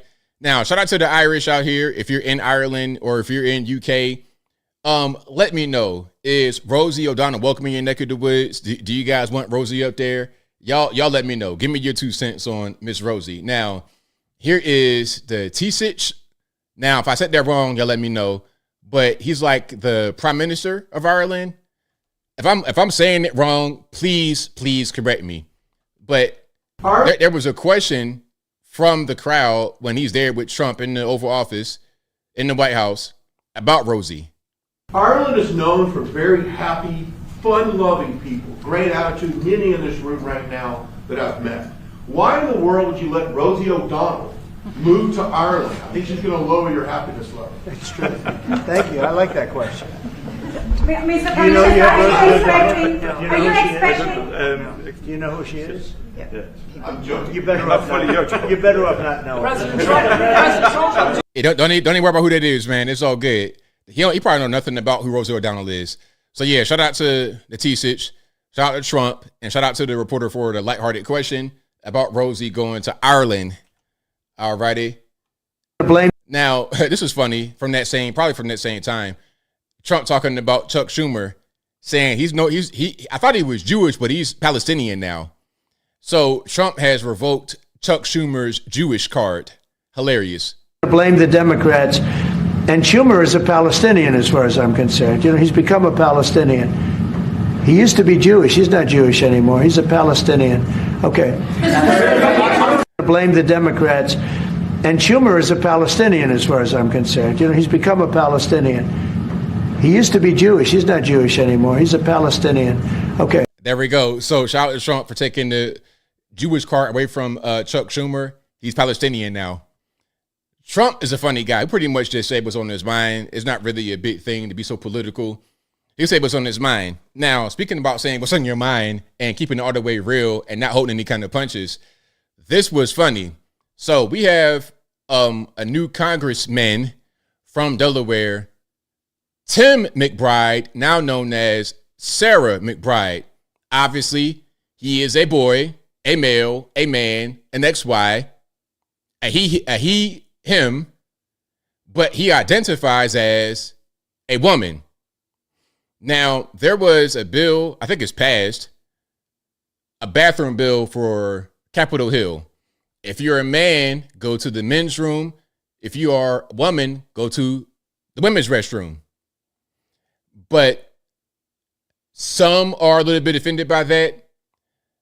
Mr. McBride is not really upset. It's like, look, I ain't going to really worry about that. It's okay. But some were upset for him. Now, in this case, there's a hearing or something. And Sarah is introduced as Mr. McBride. Now, Mr. McBride didn't get upset. He kind of jabbed back. Okay, Madam Speaker, whatever he said. But somebody got offended for him. Let's check it out. All right. And please pardon the wide angle. But you can see on the far right, that is Mr. McBride, a.k.a. Sarah. In the center, we have what's my man's name? I think Bill Keating and what's the other guy? Keith Self. Keith Self is a Republican who called McBride Mr. Check it out. I now recognize the representative from Delaware, Mr. McBride. Thank you, Madam Chair. Ranking Member Keating, also wonderful. Mr. Chairman, could you repeat your introduction again, please? Yes, we have set the standard on the floor of the House, and I'm simply... What is that standard, Mr. Chairman? Would you repeat what you just said? He's mad. Touch the microphone, knock the microphone. He's mad about the whole Mr. thing. Introduced a duly elected representative from the United States of America. Please. I will. The representative from Delaware, Mr. McBride. Mr. Chairman, you are out of order. Mr. Chairman, have you no decency?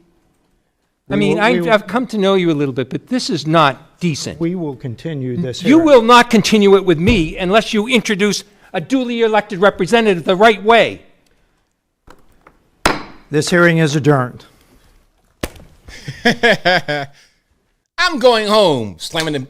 That's like, bro, really? Are you so offended? Look, McBride can take a joke. He cool. He not really tripping. He kind of like was jabbing back. And it's fine. But the funny part is that what Mr. Self said was not a joke because that is a man. Okay? That is a man. It's a biological man. We got to stop playing into delusions. We got to stop trying to be Captain Save a Trans. At the end of the day, look, you're a man or you're a woman and that's it. Biological, XX or XY. I'm not trying to play games like you're not what you are. I mean, seriously, it is what it is. So yeah, shout out to the dude for getting offended for the other guy. All right, now let's talk about Mahmoud Khalil. This guy, I don't know where he's from. Is he from Syria, Lebanon, Jordan, Israel, Palestine, Egypt? I don't know where this dude's from. But he is allegedly a Palestinian protester or a pro-Palestine protester. I read it could be Iranian. I don't know that it'd be the case. But his name is Mahmoud Khalil. Now, he's here on a green card. He is not a student of Columbia, I don't think, but still lives in university housing. I don't know how that works. But he has been involved in protests, pro-Hamas protests on campus. Now, what we know about Columbia is that a lot of Jewish students and teachers have been targeted, have been attacked even or harassed because of these kind of protests. Now, I'm not going to put the blame singularly on him, but he's involved. Now, if you're involved with subversive type of activity as a guest on a green card, that card can be revoked and you got to go out. Go back to wherever you came from. Okay. Doo-doo headed stand, wherever you came from, go back over there.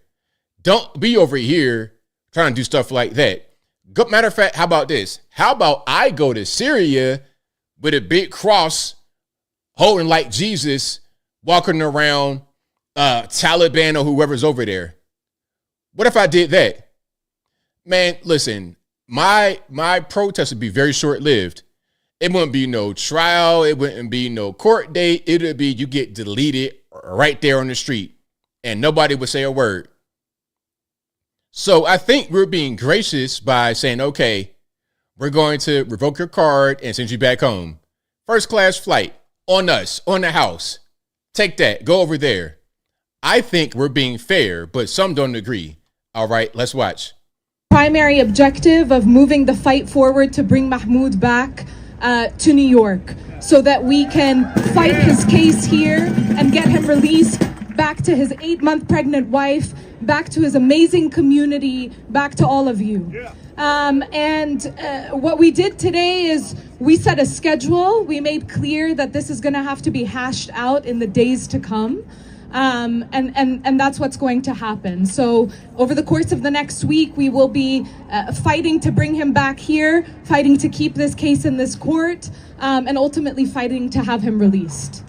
That's the update. The primary objective. So yeah, I mean, look, all of that, man, y'all can just go as a family. Your wife is here. She's pregnant. Okay, cool. Y'all can just go over there. Y'all can go back home. You, the wife, and the baby can go back home. Matter of fact, deport them now before the baby is born. So there's no anchor baby. You and her and him can go over there. That's how I feel about it. But if you like what you're hearing so far, please give the video a thumbs up. Like the video, share the video, do all that good stuff. That'll help me out tremendously. Now, this is Chris Murphy, a Connecticut senator. And he's going to talk about Mahmoud. All right, let's watch. A young man by the name of Mahmoud Khalil, an immigrant and a legal permanent resident of the United States, is being held right now in prison, even though no criminal charges have been filed against him. And I want to tell you why that should matter to every single American. Khalil is a recent graduate of Columbia University. He opposed Israel's military operation in Gaza. He has deep animus toward Israel's policies and the U.S. support for those policies. He helped organize the protests over Gaza at his university last year. You can disagree with his views or his politics, but there is no evidence he has broken any law. But last weekend, Trump officials entered his apartment and took him into custody. They brought him to a detention facility in New Jersey at first, but when his family went to visit him, he wasn't there. For a while, his family and his lawyer had no idea where he was. They eventually found out that he was being held in a detention facility in Louisiana, and that's where he still is today. In dictatorships, they call this practice being disappeared. No charges, no claims of criminal behavior. The White House doesn't claim he did anything criminal. He's in jail because of his political speech. He's in jail because the green card got revoked. So now you're not here legally. So you're being detained by immigration and you're in the process of being sent back. You're not locked up like you're going to be serving the sentence for a crime. Nah, you're just in custody so they can keep you right there. And then they're going to send you away. If you disappear, like in China, you probably are dead, or you might be locked up for a very long time. Then you come back to China. But in this case, you're being sent back home. That's all. First class on us. And here's why everybody should care. In America, your political speech is protected, whether or not the president likes what you say. But today, if you're loyal to Donald Trump, your speech is going to be protected, even if it's hate speech. You can be Marco Ellis, an employee of DOGE, who said he, quote, was racist before it was cool, and, quote, normalize Indian hate. And the vice president of the United States will tweet in your defense. Now, here's the thing about that. Saying something like that in the tweet is much different than organizing protests that have seen people actually get hurt in the street. Okay? That's a little bit different. Okay? I don't think anyone was hurt by the tweet, but these so-called protests have actually physically hurt people. It's a little bit different. And at the end of the day, we don't like that. It's time to go. You're free to say whatever you want, but we're free to revoke your green card. That's it. If you're an American citizen or even a green card holder, you're not going to get charged for saying things. But if you are out here encouraging violence and whatnot, you need to get either sent away or locked up. So the best thing to do would be get sent away. It's just that simple. Simple as that. All right. Now let's keep on rocking and rolling here. If you like what you're hearing so far, please give the video a thumbs up. Like the video, share the video, do all that good stuff. That'll help me out tremendously. Okay. Quickly, Andrew Tate. How you feel about Andrew Tate? I'm gonna play this clip right quick, just a real quick clip. Then we keep on moving. And liberals know this. Hold on. Let me go right here. If you accuse a conservative of something on the other side, the conservatives cannibalize. An accusation is as bad as a conviction in the conservative circles. If you accuse a liberal of something, do you think the liberals care? Let me change it. If a liberal is convicted, if a liberal held a gun to a pregnant woman, if a liberal is a career criminal, they don't care. But our side, if you're accused of something, you're instantly cannibalized. Talk about the weakness in the conservative circle. Let's pause on that. That's not always the case because we've seen President Trump get accused of things. And we all knew that was fake from the beginning. Even in Eric Adams, who was not a conservative. But when he got targeted, we knew what it was. We knew we got targeted because he was vocal about the migration crisis. So what he's saying here is not necessarily the case. I think he's talking about himself because Andrew Tate has been accused of human trafficking and things of this nature. So he is referring to his own situation, and he's mad that the conservative movement is not really, you know, embracing him the way that he wants them to embrace him, in my humble opinion. We wonder why we've been getting our asses kicked by people who don't know what gender they are for years. Because all they have to do is point and lie. Put it in the news enough times, and they will take out our strongest soldiers. I was one of the strongest soldiers advocating for conservatism and helping men, especially young men, find their masculinity once again. So they just attacked me, and now who? Let's pause. Now, I will say that Andrew Tate has a big impact on boys finding their masculinity. And you know what? I'm going to pause it right here. Here's the issue with Andrew Tate. This is why he's so popular. A lot of y'all may not know who he is, but a lot of young men, especially, they know who he is. Kids, like teenagers, even preteens, they know who Andrew Tate is. Society says that being a boy is wrong. Being active, rambunctious, full of energy is wrong. Matter of fact, put you on drugs. You're too active. You're too rambunctious. Let's put you on drugs. It started with us in our generation. Remember Ritalin, when that came out, that was a brand new thing. Stuff like that now is considered to be normal. You putting kids on antidepressants, mood stabilizers, all kind of stuff. I'm like, why are y'all doing that? When has there ever been a need to do that in the history of humanity? People just can't deal with their children, so they medicate them.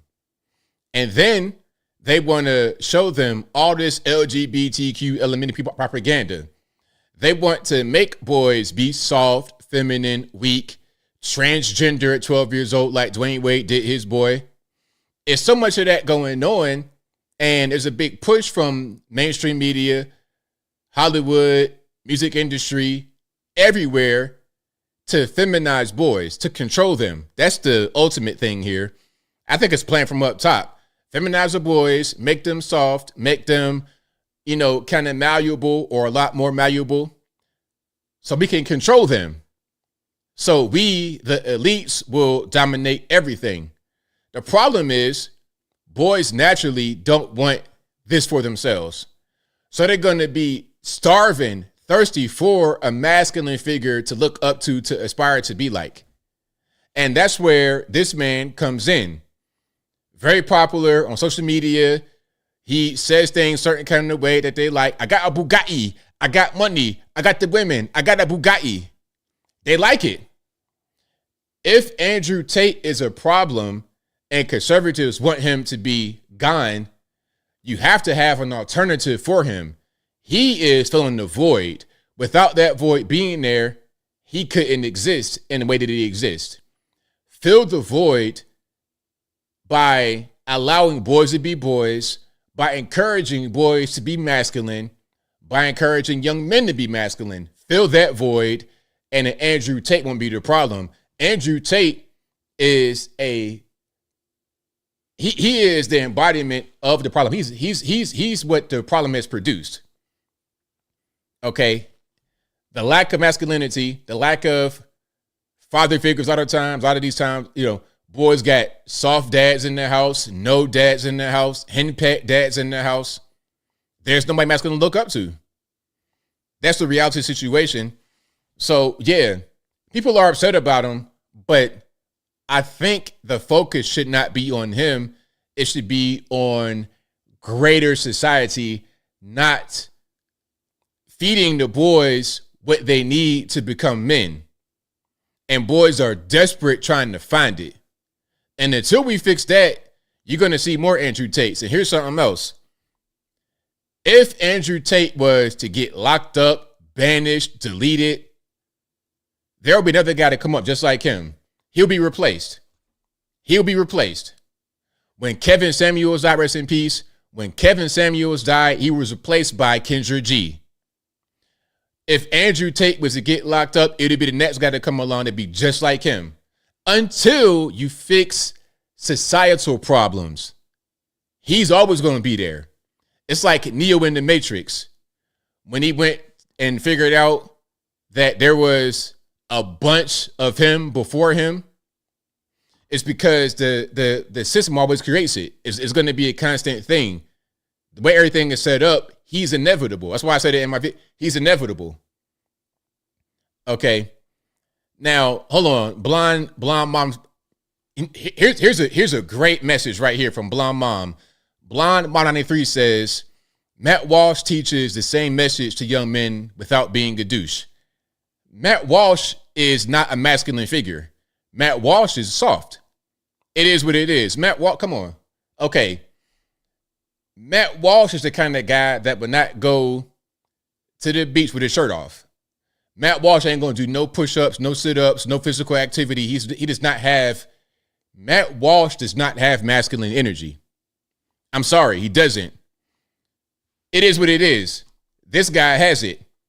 Whether it's toxic or not, he has it. Matt Walsh, can I just show Matt Walsh right quick?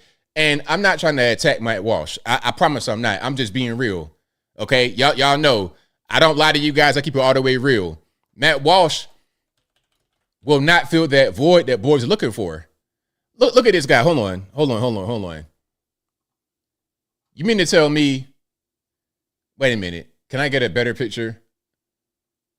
Okay. I'm trying to do right by my man here. I'm not trying to make him be looking crazy. Okay. Here's some good pictures, okay? Good pictures of Matt Walsh.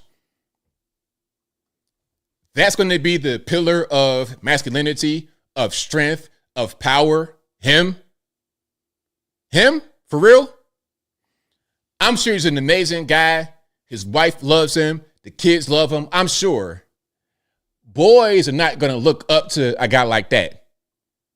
If I'm 10 years old, because, I'm old now, but I was a boy at one point, he would not be who I look up to. You looking like a slim version of my man from Home Improvement. Okay? This guy is going to be who boys look up to? Be serious. Like, for real. Like, I'm not trying to attack Matt Walsh, I promise. One more time, I'm not trying to attack this man, but let's be serious. Andrew Tate has all the flash and the money and the women.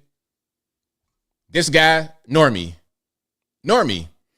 What makes Matt Walsh any different than any other regular person? He has good ideas. He has a good show on YouTube, but no. Yeah, Al Borland, exactly. Thank you, backup. Al Borland. That's it. And the reason why I brought up Matt Walsh is because our good friend Blonde Mom in the chat said, well, Matt Walsh is a good message, but what women don't understand is that boys want a certain type of masculinity to look up to be like.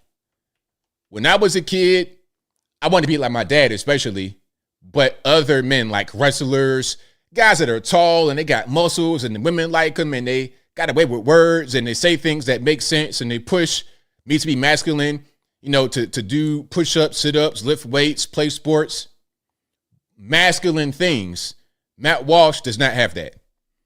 There's nobody that really has that on the internet except for Andrew Tate. Not very popular guys, at least.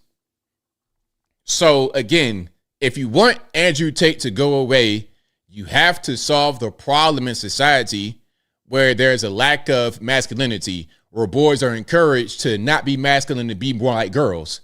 Boys don't like it. They're revolting. They're going against it. Those that can revolt against it, the best of the best, the strongest, the alphas. Listen, everybody wants their boy to be so nice and sweet, and that's not what built society. Nice, sweet boys do not build society. Nice, sweet boys become nice, sweet girls. Can I say that without being offensive? Anyway, I digress. If you like what you're hearing so far, please give the video a thumbs up. Like the video, share the video, do all that good stuff. That'll help me out tremendously. Shout out to Game Catches Up. He says, I am 5 seconds from unsubbing. Hey, man, I got to bring you right there. Listen, I got to bring you right there to the edge to teach you something. I got to bring you right there to where you're going to be upset to make it sink in. You could be upset. You could be offended if you are. I'm not sure if you're just playing. But Did I lie? Did I lie? Matt Walsh is soft. And that's not a bad thing. It's okay because not everybody's going to be this big, rough and tough, masculine person. But Matt Walsh, I'm not going to say he's like a coward or anything. He's a normie, a regular middle of the road kind of guy. Not like hyper masculine or hyper feminine, but a normal guy. Society is not built by normal guys. That's the truth. I mean, is Trump a normal guy? Is he? Come on, like let's be real here. Is Trump a nice sweet boy? Is that what he is? How about Reagan? How about even the W or somebody like that? Jeb is a nice sweet boy, and you see where he's at. Nowhere. Exactly.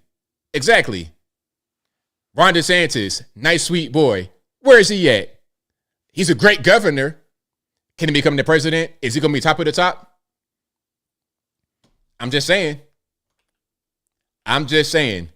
But yeah, shout out to you guys. I appreciate y'all for joining. Let's get to a few of these super chats. Then we're going to get to the calls. The number to call is 434-658-1220. Again, 434-658-1220. Hold on. Janine Jones says, I like Matt Walsh. I don't agree. If Andrew Tate is exemplary masculinity, that's being ABL. My grandfather was a nice man. He was born in 1893, fought in 3 wars. I mean, shout out to your pawpaw. I don't think your pawpaw is comparable to Matt Walsh. Your pawpaw was born in a different time where men were different. See, look, I'm gonna put it to you like this. Can I say something? I'm gonna say this, then I move on. A guy like me, when I was growing up in the hood environment, I was considered to be a nerd, like kind of a soft kid, but like really like a nerd, like a dork when I was much younger. Now I'm considered to be the scary big black guy. I'm scary now. I'm walking around in the grocery store. People are afraid. Black folks, white folks, everybody. When I was young, like not even super young, when I was like in college still, it was black folks in my class that were afraid of me. You see what I'm saying? The point behind me saying that is it's about perspective and timing. When I'm in the hood environment, I'm considered to be a square. When I'm in the regular world, I'm like scary. When your pawpaw was growing up in the early 1900s, he might have been a regular nice man. But to most people, he's probably scary. A lot of these guys don't shoot guns. They don't fight. They don't do anything. Your pawpaw is an honorable and respectful person, not a soft person. It's a difference. All right. I'll move on and get to a few super chats. Then we're going to get to the calls.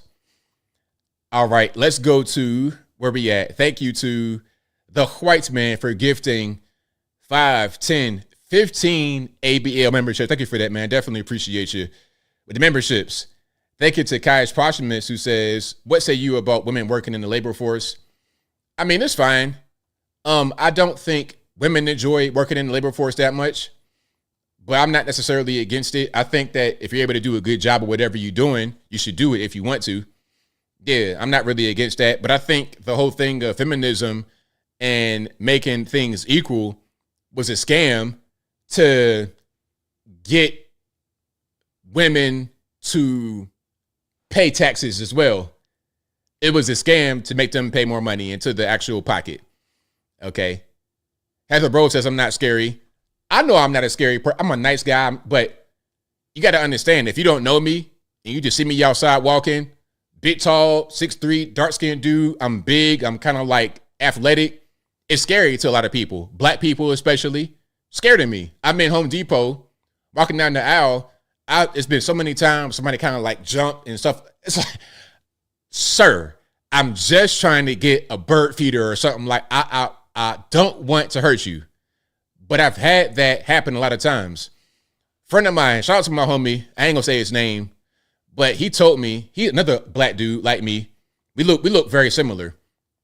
He used to do he did mobile car detailing, and he told me that he would dress like a white guy that place hacky sack or something like this to be less intimidating to black and white people when he goes to wash their car.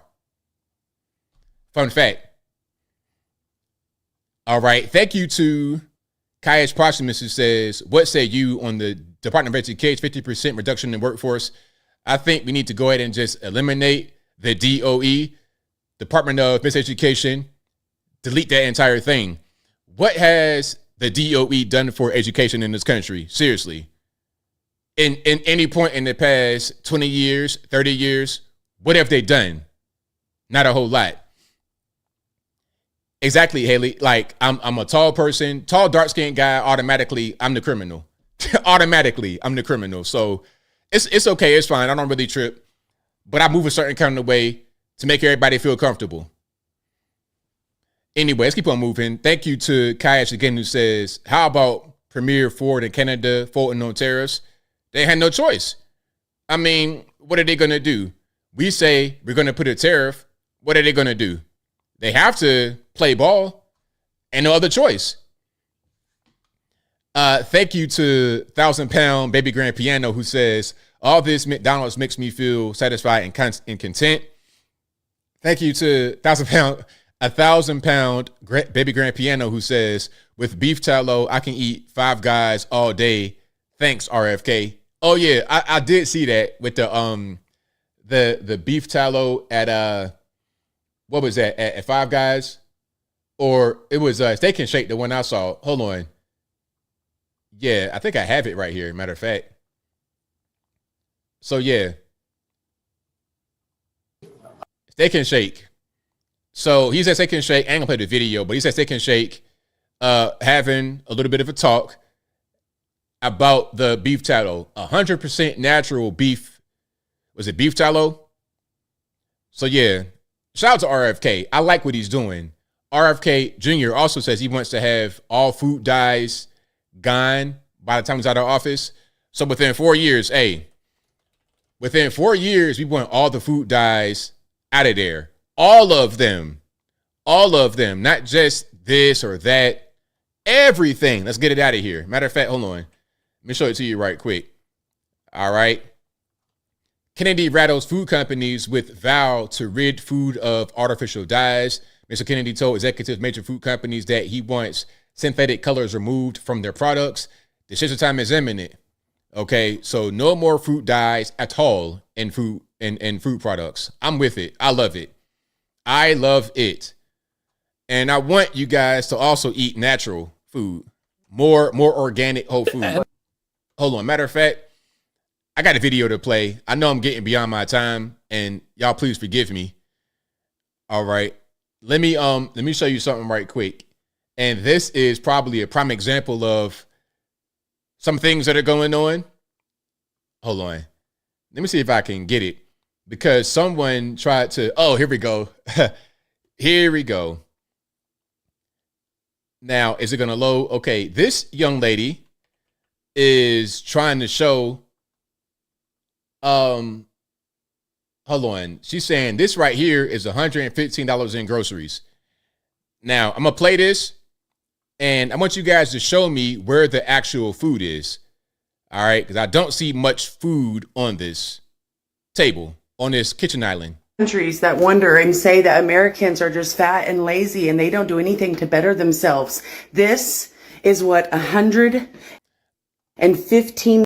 Okay, let's pause. I'm seeing no food. I'm seeing oodles and noodles. Y'all call it top ramen. I'm seeing Ritz crackers. I'm seeing bagged stuff. Where's the actual food at? $10 get you. Let me show you. We were able to get some Ritz crackers, one thing of cereal, some ramen, more ramen, tuna, bag of potatoes, a few avocados, some snacks, desserts, 2 bags of chips, ice creams, pizza rolls, some sausage biscuits, one thing of Dr. Pepper. All of this for $115. We're not making it. This is going to feed my kids for less than a week. And this doesn't include any dinners. There are no dinners here. This is lunch and snacks. I don't know how people are making it. It's hard out there. All the other. Okie dokie. So you see the young lady right there in the bottom of the screen. All right. Yeah, if you guys are eating like this, I want you guys to stop. Please stop. Because there was no actual food there. All right. Well, the avocados and the potatoes, that was about it. But oodles and noodles, Funyuns, ice cream. No, that's not food. That is not food. You have foodstuffs. You have sugar. That's all you got. You have sugar in different formats. Okay, you have different styles of sugar. All right. You have a dress in 15 colors, basically. It's what you got. It's got to be rage bait or something. But I think people are dead serious with that. I saw them fingers and whatnot. I'm like, yeah, she probably does eat that. And them kids looking like, I don't even know. How are you going to have any kind of masculinity in the house where you eating sugar all day long? Like, what are we doing? All junk. Exactly, EM. All junk. All junk. So Tom Homan, we need you. Not Tom Homan. We need him too for the border. But RFK Jr., we need you, bro. We need you to come in here and get this country back on track with our diet. Because that right there is causing a lot of disease. It's causing a lot of medical problems. Is the bad diet that we have as Americans. All that stuff right there is garbage. Garbage. 100%. Okay, but anyway, let's continue. Thank you to Garfowski, who says, you'll keep up the great work, ABL. Thank you for that, man. Definitely appreciate it. Thank you to Scripture Shores, who says, hi, ABL. Thanks for lots of helpful videos. Peace. Thank you for that. Thank you to Tony Hay Munkets, who says, and watching since the beginning, love you, bro. Thank you for that. Definitely appreciate it. Thank you to these Asian characters, I can't read your name, for being an ABL member and gifting 5 ABL memberships. Thank you to Michael Critchlow, who says, you excited about John Wick 5? Of course, like I said earlier, you already know. Thank you to Kayash Posthumous, who says, Africans who come here legal are different, better people. 100%. 100% right. Everyone who comes here legally goes through a vetting process. These are the best ones. I want them. If you're going to have immigrants, let them be legal, let them be vetted. These are the best people, 100%. Now, southern border being wide open, you're getting a little bit of everything. You're getting everything with the border being wide open. You're getting illegal aliens. You're getting people that, you know, that they got all kind of diseases. You're getting all kind of stuff happening. Thank you to TR, who says, whitehouse.gov, presidential elect actions. Thank you to Devin, who says, AutoPen signed FJB's executive orders. We had no 46th president. I read that a lot of Joe Biden signatures were actually forged on documents, or it might have been like how they do with e-sign, where you could just tap and it creates a signature for you, but it's not actually you signing it. I did read that. Thank you to Michael Critchlow, who says, Hodge twins lose major points for platforming Eye of the Horus t-shirt wearing fraudster Billy Carson, who got exposed last year. They did not get the memo. I've read some things about Billy Carson, but I don't know much. That's a whole side of the internet I'm not really too privy.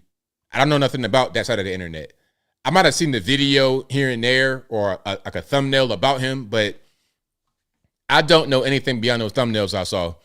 Thank you to Kelly K, who says, in every district, more money equals lower test scores, 100%.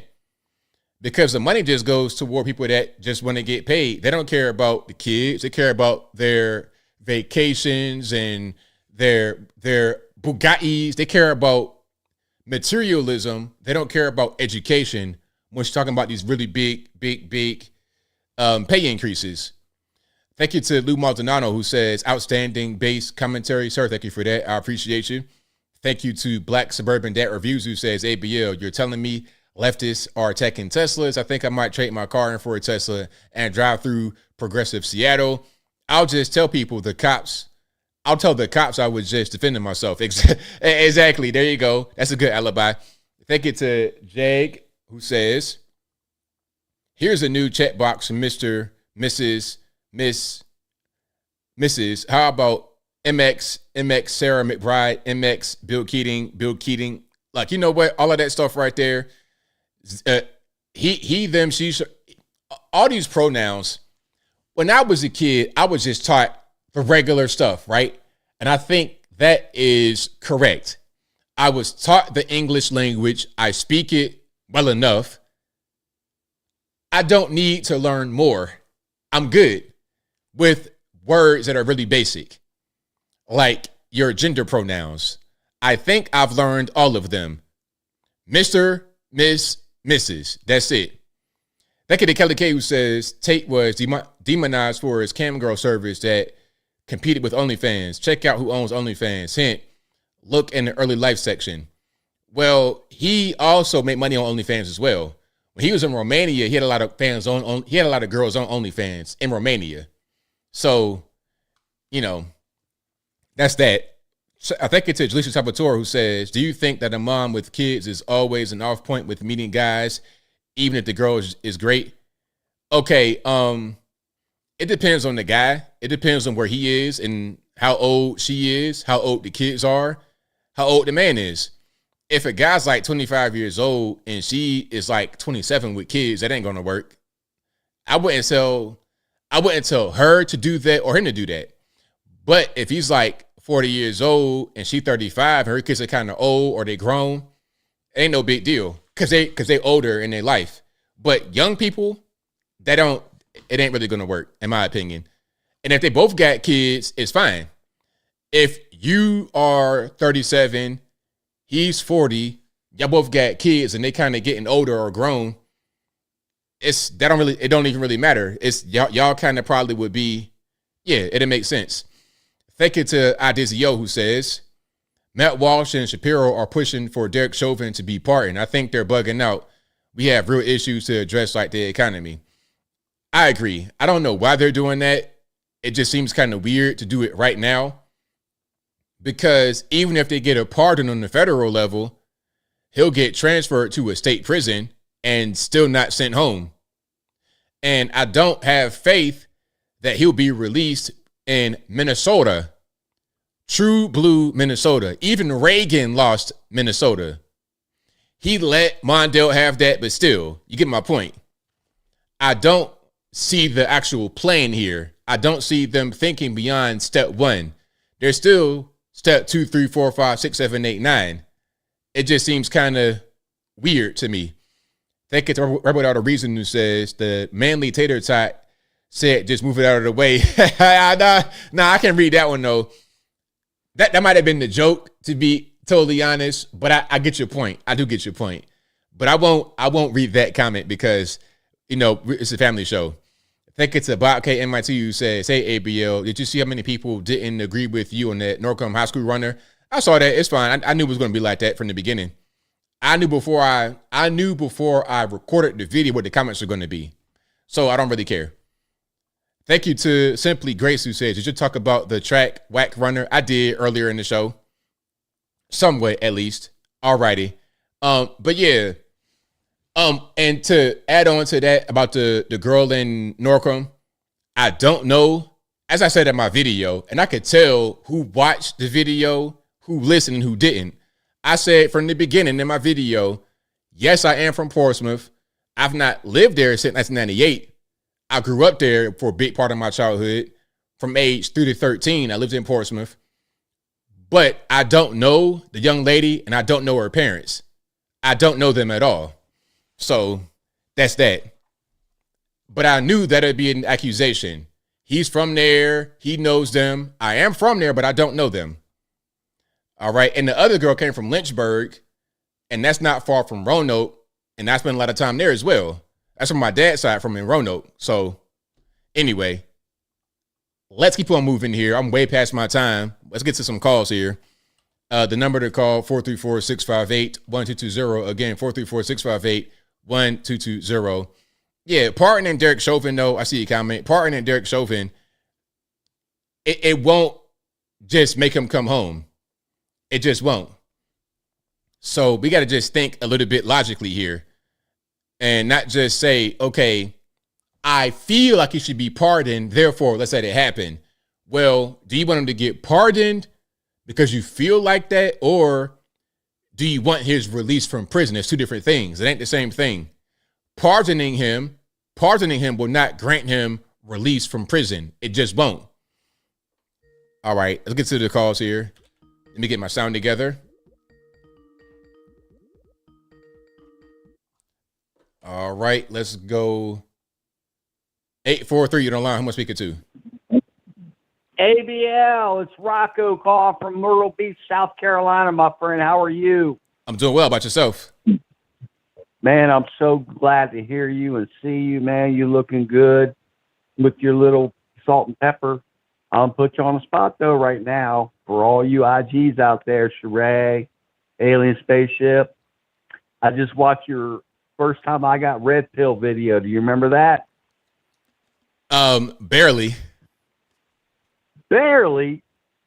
I don't know if I have the correct title, but you're sitting there. You got the American flag behind you. You have the other American flag with the blue stripe, and you're clean cut. You got no beard, and your glasses on, no hat. I gotta shoot a little shot to you, man. Anybody out there that's listening that wants to see ABL with no beard, clean cut, no ball cap on, go back and watch that video, man. Look, but spot on. Props to you. I have been watching you for years, ABL, and I love you, and I love what you've done. I love everything you've done, the way you've evolved, the way you've been able to come around and see the political scheme and all the darkness and everything that's been, put out there. You didn't drink Kool-Aid. A lot of us haven't drank Kool-Aid either. I love that hat you're wearing right now. The no vaccine. Props to you, man. But I just want to say, man, I just want to call in and say hello to you, and please keep up the good work, everything you're doing. I enjoy your show. It's been a while since I've called in. I'm not really a regular. Some people know me. You might know me when I shout out to you, hey, it's Roco Myrtle Beach. But I'm just saying, I just want to thank you so much for everything you do. Your podcast is amazing. It's fun. I love reading all the comments. It's always entertaining. You keep your room in check. You don't allow any BS in here. And that's why I tune in every time I can to watch you from beginning to end, because everybody in here knows what's up. This is the golden age. Like Trump says, the golden age, folks. Enjoy for the next 4 years, and only pray, please pray that after 4 years, maybe somebody like J.D. Vance can continue to keep it going, because we cannot let the Democrats back in there. We cannot allow that. We all have to stay together. We all have to love one another. Seriously, love one another. The one thing I know about this country, the worst disasters that come about, we all come together and help one another. It's a sad thing to think about, but if you think about it, that's what makes America great. Because the worst disasters, your natural instinct as a human being, as an American, is to help. And that's what makes our country great and stand out from any other country that all around the world. America is always the greatest. And let's not forget that. That's not saying it's stuck up. Let's all have our morals and values and virtues, and do your homework. Don't listen to fake people. Do your own homework. Be yourself. I love you, ABL. Peace out. Thanks for the call, man. Definitely appreciate you. Love you, man. All right. Shout out to the caller. Okay. Super chat right here from Blonde 93. Thank you to Blonde 93. She says, I'd rather have dated or have a daughter date Matt Walsh over Tate. There's different types of masculinity. Tate falls into more toxic. Okay, but check it out. Blonde Mom, I got to ask you a question and be honest. Who would you be more attracted to if you didn't know either person, Matt Walsh or Andrew Tate? And be honest. And your daughter, if you have a daughter, who do you think she's going to be more drawn to initially? Andrew Tate or Matt Walsh? And let's please be serious and be honest. I know you're going to be honest, but let me know in the comments. All righty, let's go. 2 on your line. Speaker 2. 281? Hello. Yes. Yes. Hey, it's Heather in Houston. Hey, I was going to call and talk to you about the runner, but something else came up. I have a question for you. Okay. What's your definition of masculinity? That's a great question. That's a perfect question. Thank you for calling. So look, masculinity to me, I would say it's about having strength, physical strength that you can see, that you can use to produce things in this world. Also mental strength, being able to understand how to behave in certain situations, how to intervene when necessary, how to control yourself in a stressful situation. So let's say there's a disaster, there's something that happens. A masculine man will be able to help, will be able to come to the rescue. Okay, you're on the side of the road, old lady fell on the ground, whatever it is, you're going to be there as a man to step in and help regardless. Also, one more thing. Okay. Masculinity is about being just an honorable person in general, being truthful, being respectful, being kind, but not being weak. No weakness. Don't show signs of weakness. Always maintain your strength. That's my definition. I know it may not be what everybody thinks, but that's what I think. What do you think about that? Okay. I think you're kind of there, but I think I can reduce it down to one word. Okay. Taking responsibility. Okay. So, I mean, could that... Taking responsibility for yourself first, then taking responsibility for a wife, taking responsibility for children from one wife, being that virtuous that you can be committed to one wife, and then taking responsibility for your community. That's the definition of masculinity. Okay, now I got a follow-up question. So, could someone do those things while not being masculine? Well, that's masculinity. I mean, women can do that, right? But it's being the head of a family, basically. That's masculinity. Providing, protecting, but also being soft enough to be compassionate and loving. So I'll give you the ultimate person, the ultimate man, who we should all look up to as our source of masculinity. And that's Jesus Christ. Because along with being responsible, you have to be willing to lay your life down for those things. And I will posit that someone like Andrew Tate, while he may be strong and butch and powerful, he's not willing to commit to one wife. He's not willing to commit to family, devoting himself to that family. And I damn sure don't think he's going to be willing to laying his life down.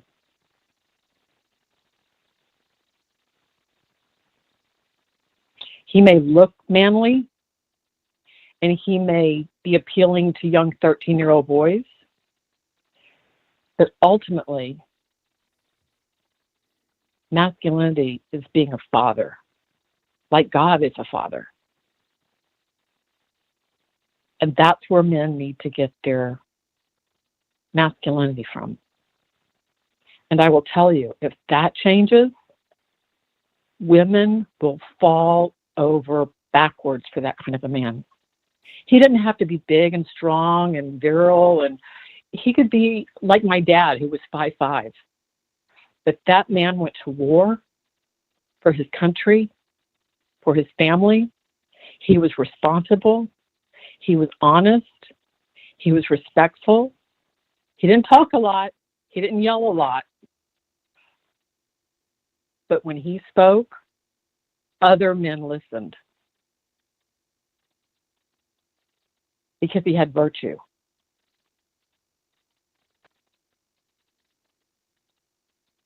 All righty. Well, there we have it. Yeah, I think that's it. And that's where we need to get back to, is looking to Christ as our view of masculinity. Because I'll tell you what, it takes a lot to allow yourself to be crucified for the ones you love, to save the ones you love. And I know I fell into this trap that, oh, I need someone who's 6'4", tall, handsome, dresses nice, has a lot of money, drives a nice car, until I found out that person wasn't willing to jump in the water and save me if I was drowning. I got a question. Yeah.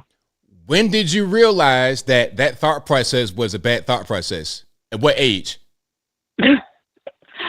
I struggled with it a lot. I was like, because I fell into the culture that was telling me what a man should be. What age? College education. And after a lot of years of searching it out, I finally found the answer. How old was I? Probably about 55. And it occurred to me, oh my gosh, all these years,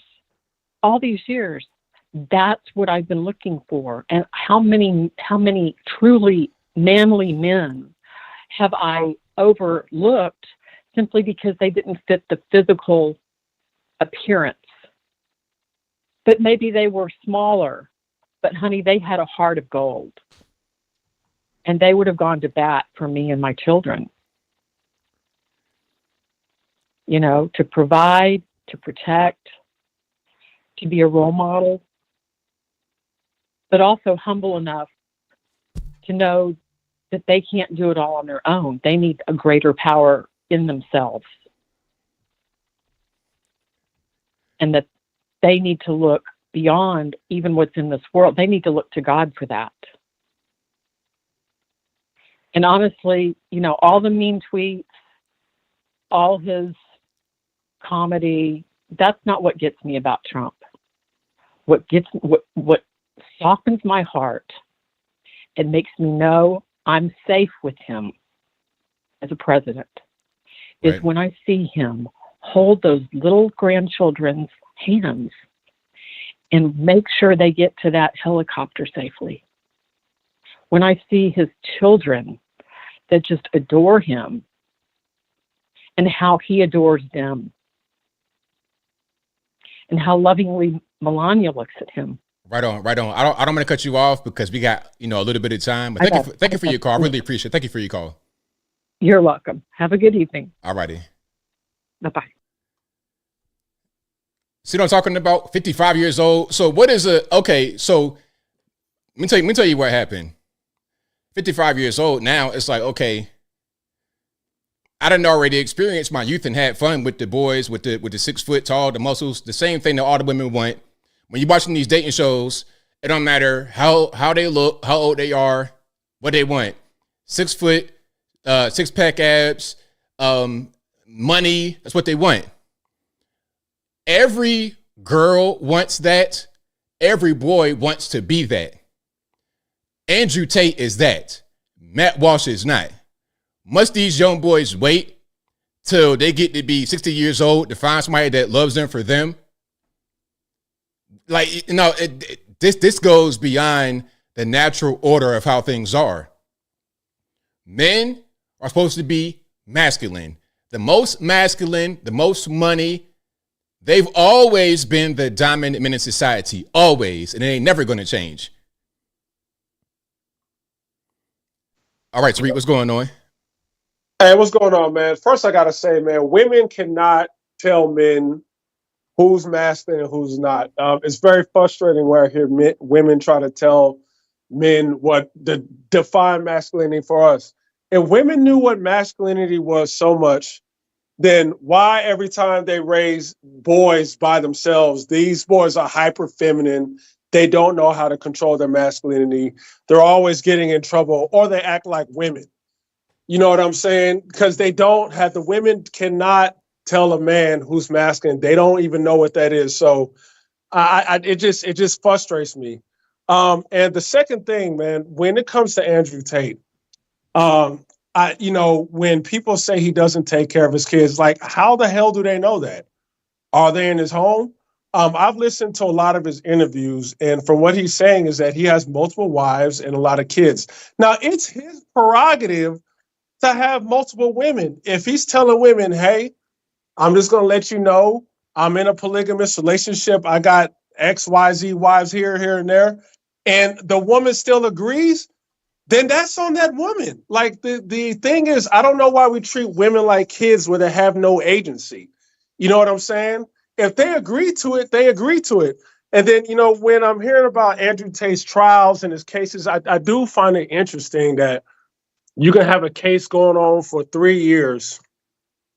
And, someone who's accused of these crimes, I would think within 3 years' time, you should have some type of hard evidence. But the fact that it's still going on and they're loosening restrictions, I find that to be odd. Like, I'm thinking about Epstein. I mean, they got him and they got him quick.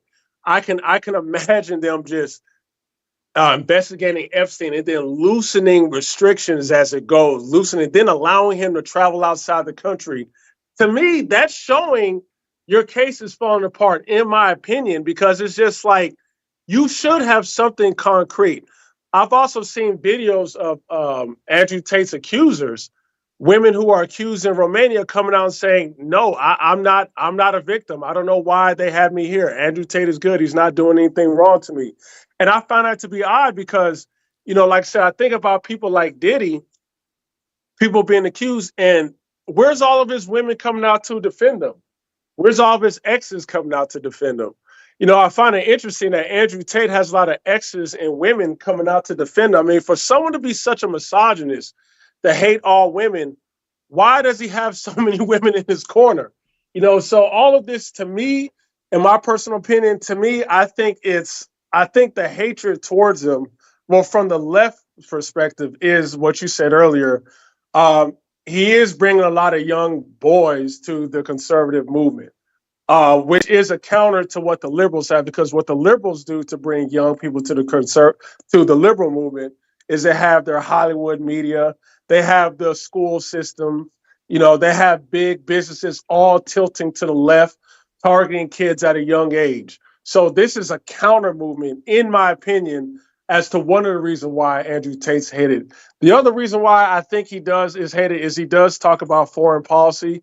He does talk about the Ukraine-Russian war, how we are wasting money, supporting Ukraine, things of that nature. I think the conservative women don't like him simply because of his old videos that's going around on the internet talking about women can't drive, just controversial takes. But the thing that conservatives got to have is you got to have an innocent until proven guilty. Because if you deem this man guilty, then you might as well deem Trump guilty. I mean, times like this, when society is saying guilty, guilty, guilty, guilty, but there is no conviction, that's when innocent proven until guilty is very important. Because if you don't fall on this principle, then this can happen to anyone. And mark my words with this innocent until proven guilty. Had Trump not won this election, I promise you that man would have been in jail. I promise you that they would have, that New York judge who dropped this case or said he wasn't going to charge him, probably would have put Trump in jail for 10 to 13 years for that stupid Stormy Daniel case. So yeah, man, with the Tate brothers, I don't like seeing this crucifixion from the right. I don't like when he comes to Florida, he's immediately investigated because that's saying he's guilty of a crime. I do not respect that at all from Ron DeSantis. I'm so glad that he is not the president.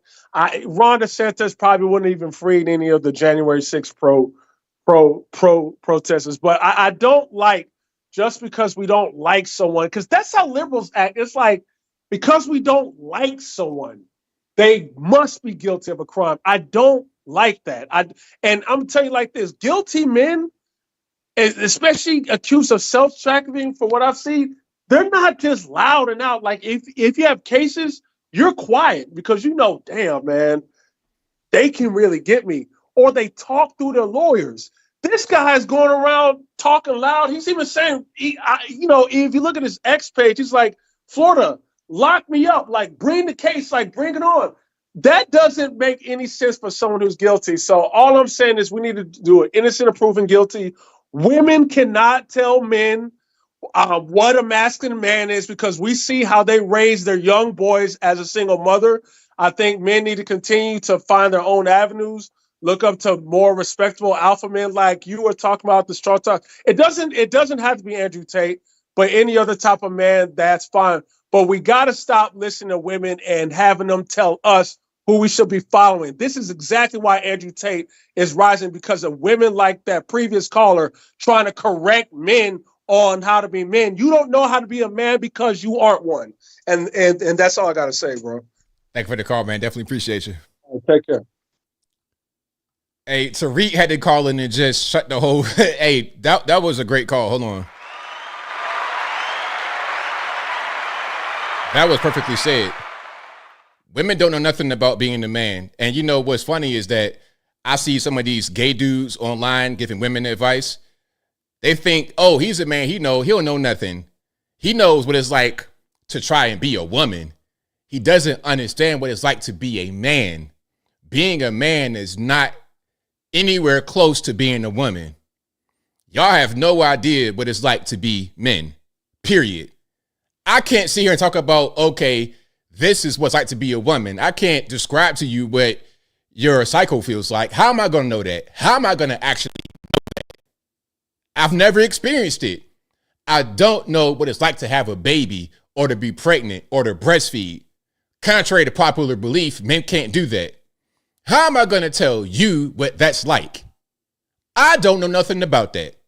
Just like you don't know what it's like to be a man. You have no idea. So what he's saying right there is right on point. And again, I say the same thing for men talking to women about being a woman.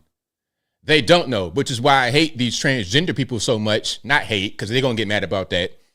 I dislike the transgender movement so much because they're trying to take away womanhood from women, and I don't respect that at all. Leave womanhood to women. Let them do with that, and let men do with manhood. Simple. I'm telling you what men are. I'm telling you what men do and what we like. That's why Andrew Tate is so popular. Matt Walsh, please be serious. Like, come on. Anyway, nice guy, but come on, let's stop playing games. 469, you're on the line. Who am I speaking to? Alicia. All righty, what's happening? Hi, I had a question about, the baton thing. I know you mentioned it a little bit. Yeah. So do you think it's like legit to where she threw it on her head purposely or no? Because my family's like, oh no. But I'm like, it could have been a mistake, but I'm torn. I think that it was a mistake. I think that it's also overblown. They're talking about she got a skull fracture. A skull fracture from this light baton is light as a feather. It's not going to do that. The most she got was just a cut or an injury. I don't think it was that serious. Even if she did connect on purpose, it's the equivalent of a high school fight. It wasn't like she bludgeoned her with a weapon. Yeah, trying to intentionally hurt her or anything. No, it wasn't that. Yeah, I agree. So like the second question I was gonna say is like, so how do you feel about did you see President Trump in the new the Tesla? That was cool. That was pretty cool. Oh yeah, I did see that. That was a cool moment. Right. And I had a few other questions, but when I hear the calls, I start dang it. I'm like, they already answered. They already said the question, and I don't want to repeat it again. So yeah, that's pretty much. I just think that her throwing the baton, I feel like that's just distracting us because I think that's weird. Yeah, I mean, it was a viral video. What's happening is that sometimes these videos, they hit the internet and then it's a big reaction. And then you get people that want to monetize that, the whole moment. They want to give their own 2 cents. So it kind of just blows up from that. But if not for the video going viral, nobody would know about it or care. Right. Nobody would care. And then, like, even with the WNBA, like, where she's wanting more money, it's like, what is this? Like, I don't get it. It's just like a mess. But, like, I love your videos. I just wanted to call in and say that I did have a other question, but yeah, somebody else said a little partial. I just didn't want to repeat it. Well, thank you for your call. Definitely appreciate you. You're welcome. All right. Great calls tonight. Shout out to you guys. I appreciate y'all for rocking and rolling with me. Let's keep on going. Let's go to 801. You're on the line. Who am I speaking to? Hi, this is Amanda. All righty. What's happening? Hey, I just wanted to kind of piggyback on this whole Andrew Tate thing. I think it's interesting that nobody's actually hearing what you're saying. And I also think it's interesting, the last couple of callers that were on, they were talking about, the first woman was talking about what it means to be a man. In full disclosure, I'm a woman. I don't know what it means to be a man and all that kind of stuff. But I will say that women trying to tell men how to be men and Andrew Tate are born of the same exact problem, which is the fact that there aren't really any masculine men in there. And what you're saying is not that Andrew Tate is a great example of masculinity. He is filling the vacuum of masculinity. So there might be other examples of Andrew Tates out there, but nobody knows about them. So they're going to follow Andrew Tate because he looks like a man, he acts like a man, and that's what young men can follow, right? Perfectly said. Perfectly said. Right. So then women coming along and telling men that they need to act a certain way in order to be men is born of the same exact problem, because women don't even know what men are supposed to be because there are so few of them anymore. There's so many women that are left, raising their own kids because their husbands or their boyfriends or whatever have left them. And that's all born of the same exact problem. Andrew Tate this is my opinion, he's a horrible person. I don't think anybody should be following him, but he fills the void. So I get you on that.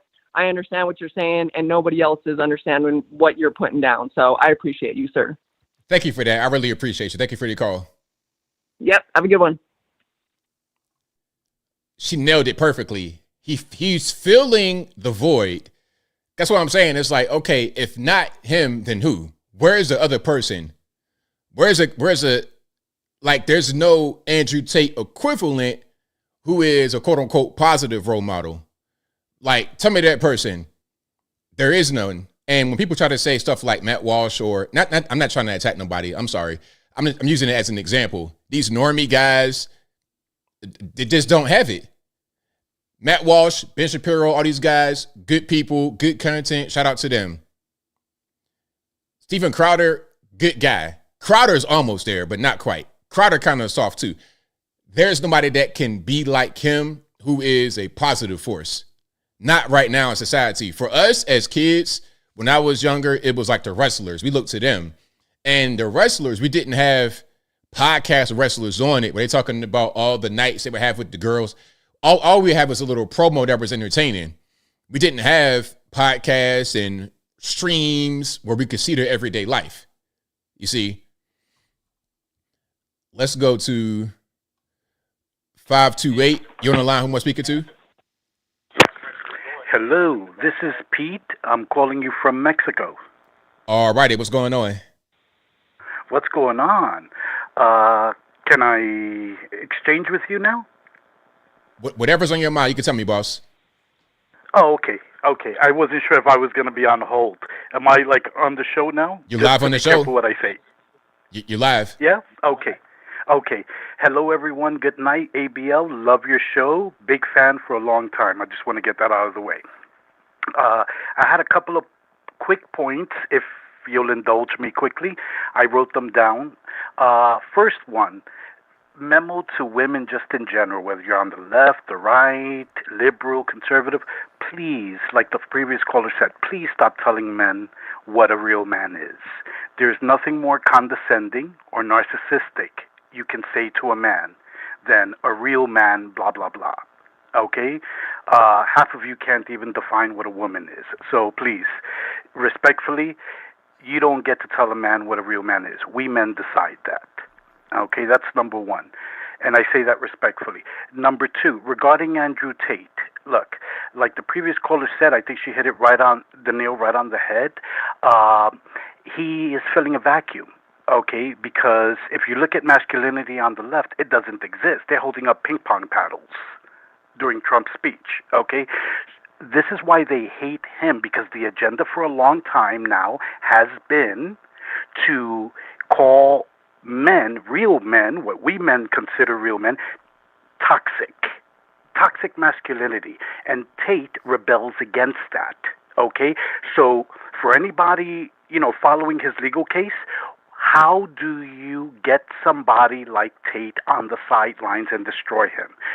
The best way is to accuse him of sex crimes, because it's ugly, it's fast, it's effective, and most of the time, you don't even need a time limit, you don't need evidence. I'll give you proof, people, for anybody who doubts. Julian Assange was accused of grape, SA in Norway. Okay, this was done to slow him down and basically keep him locked up. Eventually, they dropped the case. They said because so much time had passed, the evidence had weakened, even though we feel strong about the allegations. We feel strong about the case, but we're dropping it. They dropped it once they saw that it wasn't going to be effective for them. But this is the way. And for anybody who thinks Me Too is still alive and kicking, Me Too died. Me Too died years ago. And I'm going to tell you when it died. You can agree or disagree. It died when Joe Biden was accused. Because before that, when you had Weinstein, everybody was content to just rip away a man's livelihood, maybe even throw him in jail, have his family, his wife divorce him, not be able to see his kids, just based on unfounded allegations with no evidence. The moment Joe Biden was accused by Tara Reid, who actually had some shred of evidence, suddenly people like Nancy Pelosi and others who were pushing Me Too, suddenly their tune changed and became, well, and this is almost verbatim from Pelosi, well, the thing is, he is entitled to due process, and there really isn't a record of this. That's when Me Too died, because that's when everybody saw it was a joke, okay, and that it was one-sided, and that it was weaponized. Okay, so that was my point on that. I also wanted to just quickly speak to you about the runner, the relay race runner. In my humble opinion, it was totally intentional. I'll just give you a glaring example. She says it wasn't intentional, but just her words. There's so many things. In the video she made, if you listen to her words, she says, the baton came up and then she got hit. She can't even bring herself to say, I hit her. It wasn't intentional. I'm sorry. No, she says, she got hit. That's like me saying, hey, I don't know what happened. My wife fell down the stairs 4 times. Every time she climbed back up to the top, she fell down again. It was the funniest thing. So she couldn't even bring herself to admit that her hand, the baton in her hand, was what hit the girl. She's like, she got hit, like the baton fell from the sky. Okay, that's number one. Number two, just a clear example. Anybody watch Braveheart? Remember the final scene when they're remembering William Wallace and they decide to fight instead of kiss the king's butt? Well, what does he do before he throws the sword? Does he just throw it, or does he cock back all the way and then fling the sword across the field? My point with that is anyone who intentionally attacks someone with a weapon, a bat, a club, even a knife, they cock back. And that's what she did. Not only did she cock back, but ABL, watch the video again, she turned her entire body almost. Okay, she turned her body to cock back, to aim down and strike. And for anyone who wants to watch it again, she actually cocked back again to hit her again. But she didn't get to, because when she hit her the first time, the girl almost fell forward and she bent over in pain.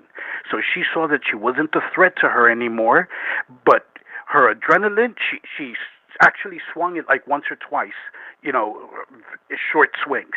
But she was cocking back again to hit her. My biggest problem is the lack of accountability by her and her parents. I can tell you right now, and I posted this, the tears were for the district attorney because she knew that her entire future was in doubt. Any scholarships she might have been applying for. She's not going to. She's not going to prison over that. I mean, she's like. No, I don't think so. I mean, but hold on. I got it because I got limited time. I'm gonna just say this. Go ahead. She's not going to get locked up. She's like 16. She's not going nowhere. It's like a high school fight at best. So she's not going to get locked up. But I understand what you're saying. Thank you for your call, man. Definitely appreciate you. All right, thank you, ABL. Have a good night, everybody. I'll continue watching. All right now. Yeah, but shout out to the caller. All right, I'm way past my time. Let me get one more call here. Then I wrap it on up. Put the bow on top. 504 online. Who am I speaking to? Hey, ABL. It's Alien Spaceship. All right, man. What's going on? All right. Shout out to you and all the callers. And this has been a very, very interesting topic, and about Tate, that situation. I'll give my, take on all that. And also, I want to say is that I think that, with our country and in general, we have to have people have a fair trial, and let's see how this stuff goes to the courts and what evidence comes out about the allegations against him. Absolutely. And, and I've heard about these allegations, and if they are true, that is very terrible what he did. And as the OnlyFans thing, I don't think that was, something good. Now, I have seen quite a bit of videos of him, and he has apologized about it, and it was something that he did back when he was not religious, or when he became religious, he thought it was wrong. But as I said, people could take that with a grain of salt. There's different cult leaders throughout time. There's like Jim Jones and stuff like that. So as I said, people, have a right to feel the way they feel about him, and people can do their own research and go see the podcast he did, and also the allegations against him, because that's not good. And I agree that women shouldn't be exploited and being treated like that, especially if he allegedly did something to a 15-year-old girl. We'll have to see how that, that comes out, and he's guilty of that. He'll be convicted, in my opinion. Right, exactly. A lot of allegations of what people would just say, oh, he did this, he did that. Well, let's get a conviction, because it's dangerous to throw that around, because this is what they did to Trump and many other people who we knew were not guilty, but others did not agree. People still say Trump sexually assaulted somebody, although we all know that he didn't. Right. And also, as I said, women shouldn't be exploited, being treated bad. Like, for instance, I like Steve Jobs. I like talking about him. He had nothing crazy like that on him. Also, I liked, when I was younger, I liked Bill Gates, but I see now there's other things with the vaccines and stuff. So there are young people could look up to, that entrepreneurs and stuff from this country. They're not Andrew Tate. But I understand, unfortunately, there is a void that is being filled. And there's other ones too, besides him, that are filling it. And another thing that is good to point out about him is that he had this course for young men. And some people think that he could have been scamming people there, possibly, or it's things that people could get online. Now, as I said, that's up for debate, but people could also be talking about that as well. Right, of course. And it's I never had to sign up for a course yet to talk to you on your show. Yeah. And yeah, I think the masculinity, there's traditional masculine, men are masculine traditionally are, people like a certain height. People may like different heights. People, I think with men, it's confidence. Men being confident and being secure and not pushover. I don't even think people have to be a jerk or be or perceive an Andrew Tate type figure. They could be a very cool person, a nice person, but they're confident, they're secure, not a pushover, and they could be, when they have to be, they could deal with a problem or a threat and not necessarily be like Matt Walsh, if that's how he is, but they could be a balance. And I think sometimes whether somebody's a jerk or not, it all depends on who is making the judgment, because a jerk to one person may be perfectly normal guy to somebody else. It all depends on kind of how you're looking at it. Right. And I watch these trials all the time on YouTube, and I'm very involved with the trial channels. And as I said, I'm saying this from a United States legal perspective, how our country was founded and the process has to work. And yeah, we just have to have regular court systems and just let it go and how it is. And like, for instance, today, Stacey Rodriguez was found guilty of murdering a man in his house and burning his house down with an accomplice. And she looks like a gigantic pumpkin. And she was found guilty today. And many creeps like Chad Daybell was another cult leader, and they're found guilty. So I think that we can have faith in the American justice system, but it's good for people. And to bring out these allegations, we can discuss it. I think that's fine too. Oh, absolutely. Also, I want to say about the segregation thing. I've been waiting to tell you about this. Is that I think that now I see what you're saying, and I think, in my opinion, like my area became integrated many like in the 70s, and things, you know, people say that crime could have went up and stuff like that, but there's many good people that I met and good neighbors I grew up with that are black, and I do think that since there are some good people and many good people that I met and encountered, I think that it was worth it in my opinion. But if there were some other issues that occurred, you know, hopefully over time they could be fixed. Yeah, hopefully so. That's always the goal, just for a better union between all of us. Right. And I think that people, you know, you said not being forced either way, it would be good, where the government wouldn't force it either way. But if there was integration, it could be done peacefully. And, you know, black people and white people have their own unique cultures, and that we could be strong together with our different, like I've exchanged my culture with them back and forth. And we all are Americans at the end of the day. So I don't think having these two different ethno states would be the most beneficial thing. If we could all get along and at the same time celebrate our uniqueness, I think that would be great for us Americans. Right on. Right. And my school was mixed. It was predominantly white, but it was mixed between, there's many black people and other races and creeds there. And we all got along and sat with each other. It was like a melting pot. That's good. That's a good thing. Yeah, and New Orleans in general is a big melting pot, and the black people were an essential part of the music and culture and food. At the same time, the Europeans and their culture and innovation together made this city. So thankfully, in my city and region, it was not really a big problem. Right, absolutely. And I'm glad that you could breach the gap between the two, different groups, and you're able to be across the board and help relate to different people's opinions about things. Right on. Yeah, and I think with masculinity, people could have gone through different hardships and stuff like that. And there are men that are not the best people. My dad wasn't the best person, but he got better later. And I think that, it should be up to men to be able to define that and find that in a traditional sense. But these other people that may not, that aren't men, I don't know if they're the most qualified to say how men should be when they're not a man themselves. Right, absolutely. All right. And ABL, before I go, I want to know how the weather is.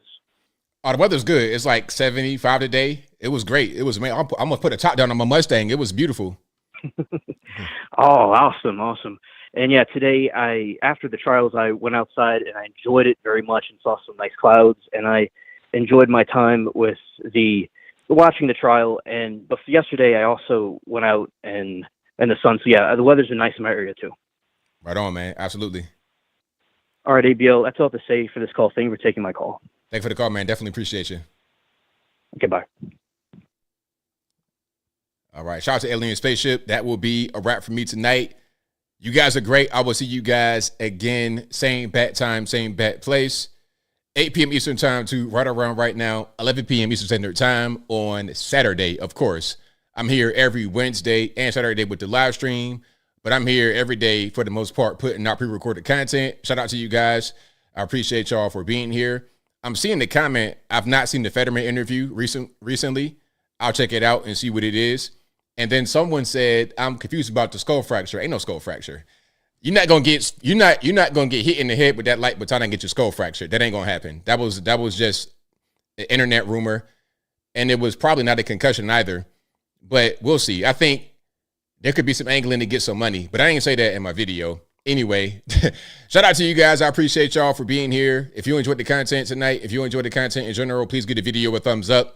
Like the video, share the video, do all that good stuff. That'll help me out tremendously. Like I said, I'll be back here live on Saturday, same bat time, same bat place, 8 p.m. Eastern time to right around right now, 11 p.m. Eastern Standard Time.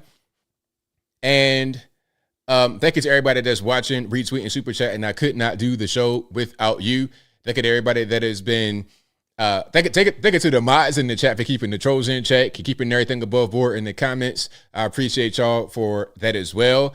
I got a few super chats right here. I'll read these right quick, then wrap it on up, put the bow clean on top. This is a good show. A lot of good calls, a lot of different points of view. That's why I appreciate you guys for always watching and staying locked in, because you guys really keep me sharp and keep me abreast of what's happening in this world. So thank y'all for just being you. Now, we got some super chats here. Thank you to Blessed, who says, ABL is not saying Tate is a positive example of masculinity. He's just saying Tate is aesthetically what boys look up to. It's just a fact. Exactly. This is just what boys are going to look up to. If I was like 10 years old and I'm on my phone, like if I had a smartphone when I was 10 years old and I saw Andrew Tate in this environment where everything's about LGBTQ, elemental P, X, Y, and Z, I would be instantly drawn to it right away, because he represents what boys want to be like when they get to be adults. We ain't talking about the flaws of the personality or his character. We ain't talking about that. We're talking about just his aesthetic, what he is. That's what we all want to be. Okay? You want to get the big muscles and get the money in the car and the girls. Everybody, all boys want that unless they're gay. And the girls want to be with that kind of guy. Girls, even when they're 54 years old, I'm playing. But most women, when you see them on these dating shows on the interwebs, they could be black, white, Puerto Rican, candy stripe. What they say they want. You got to be above 6 foot. If you travel 11 and a half, nope. 6 foot, he got to make bare minimum $100,000. That's out the gate, $100,000. He's got to be in shape, athletic. He got to know how to fight. He got to know how to cry, but don't be too soft with it. Don't be gay with it. He got to know how to do everything. He's got to know how to build a house. He's got to know how to bake cakes, everything. That's just the reality, whether we want to accept it, whether we want to deny it. It's just the truth. Period. And when there's a lack of that kind of person for boys to look up to, here's Andrew Tate. I got a Bugatti. There it is. Simple. Thank you to Kelly K, who says, Carla went for a Tate and then wrote the Karis over 30 years. She needs to talk to the woman, not demonize masculinity. I'm just reading the comment. I'm just reading the super chats. That's all. Yes, bake cakes. Listen, they want you to do everything. All of that. He got to know how to fight and write poetry and bake cakes and build cars, build houses. He's got to be a basketball player. He's got to be 7 foot tall. It's crazy. I'm telling you, it's like that. If you're married and you've been married for a long time, you better thank your lucky stars. Thank your lucky stars if you're married and you've been like that for a long time and you good with your wife or your husband.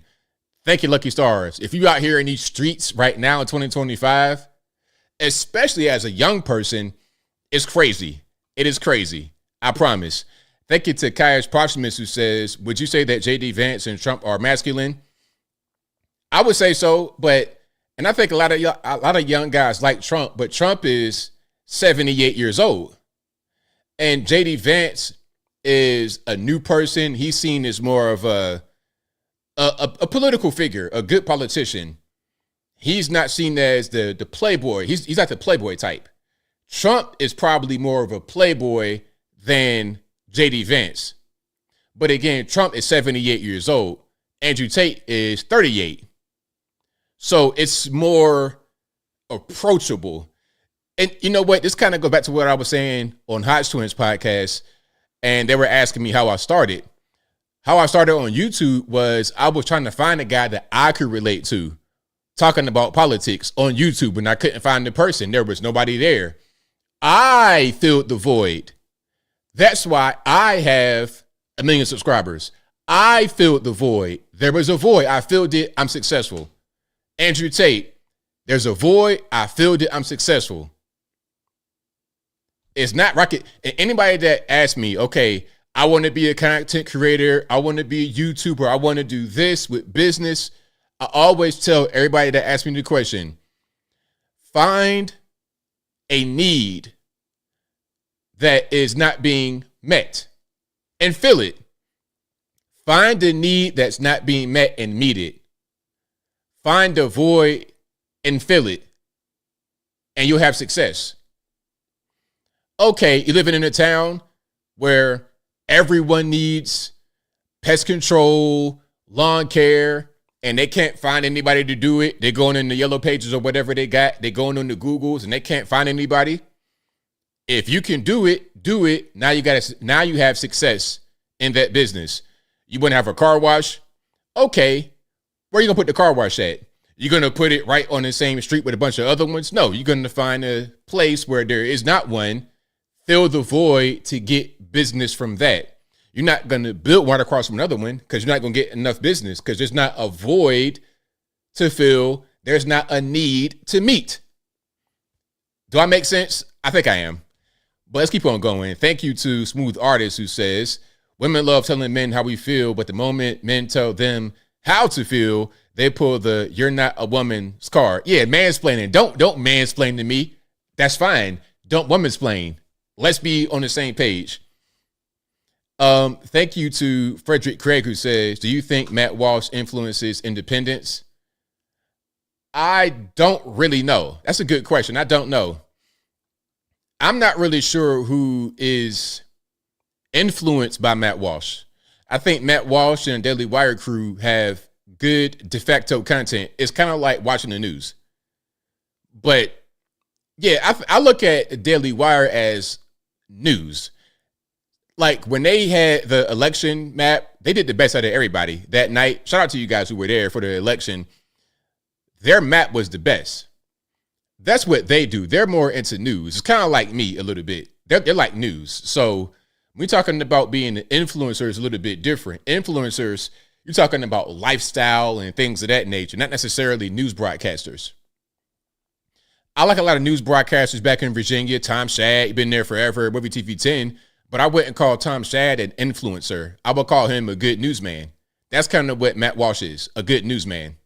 Ben Shapiro, same way, a good newsman.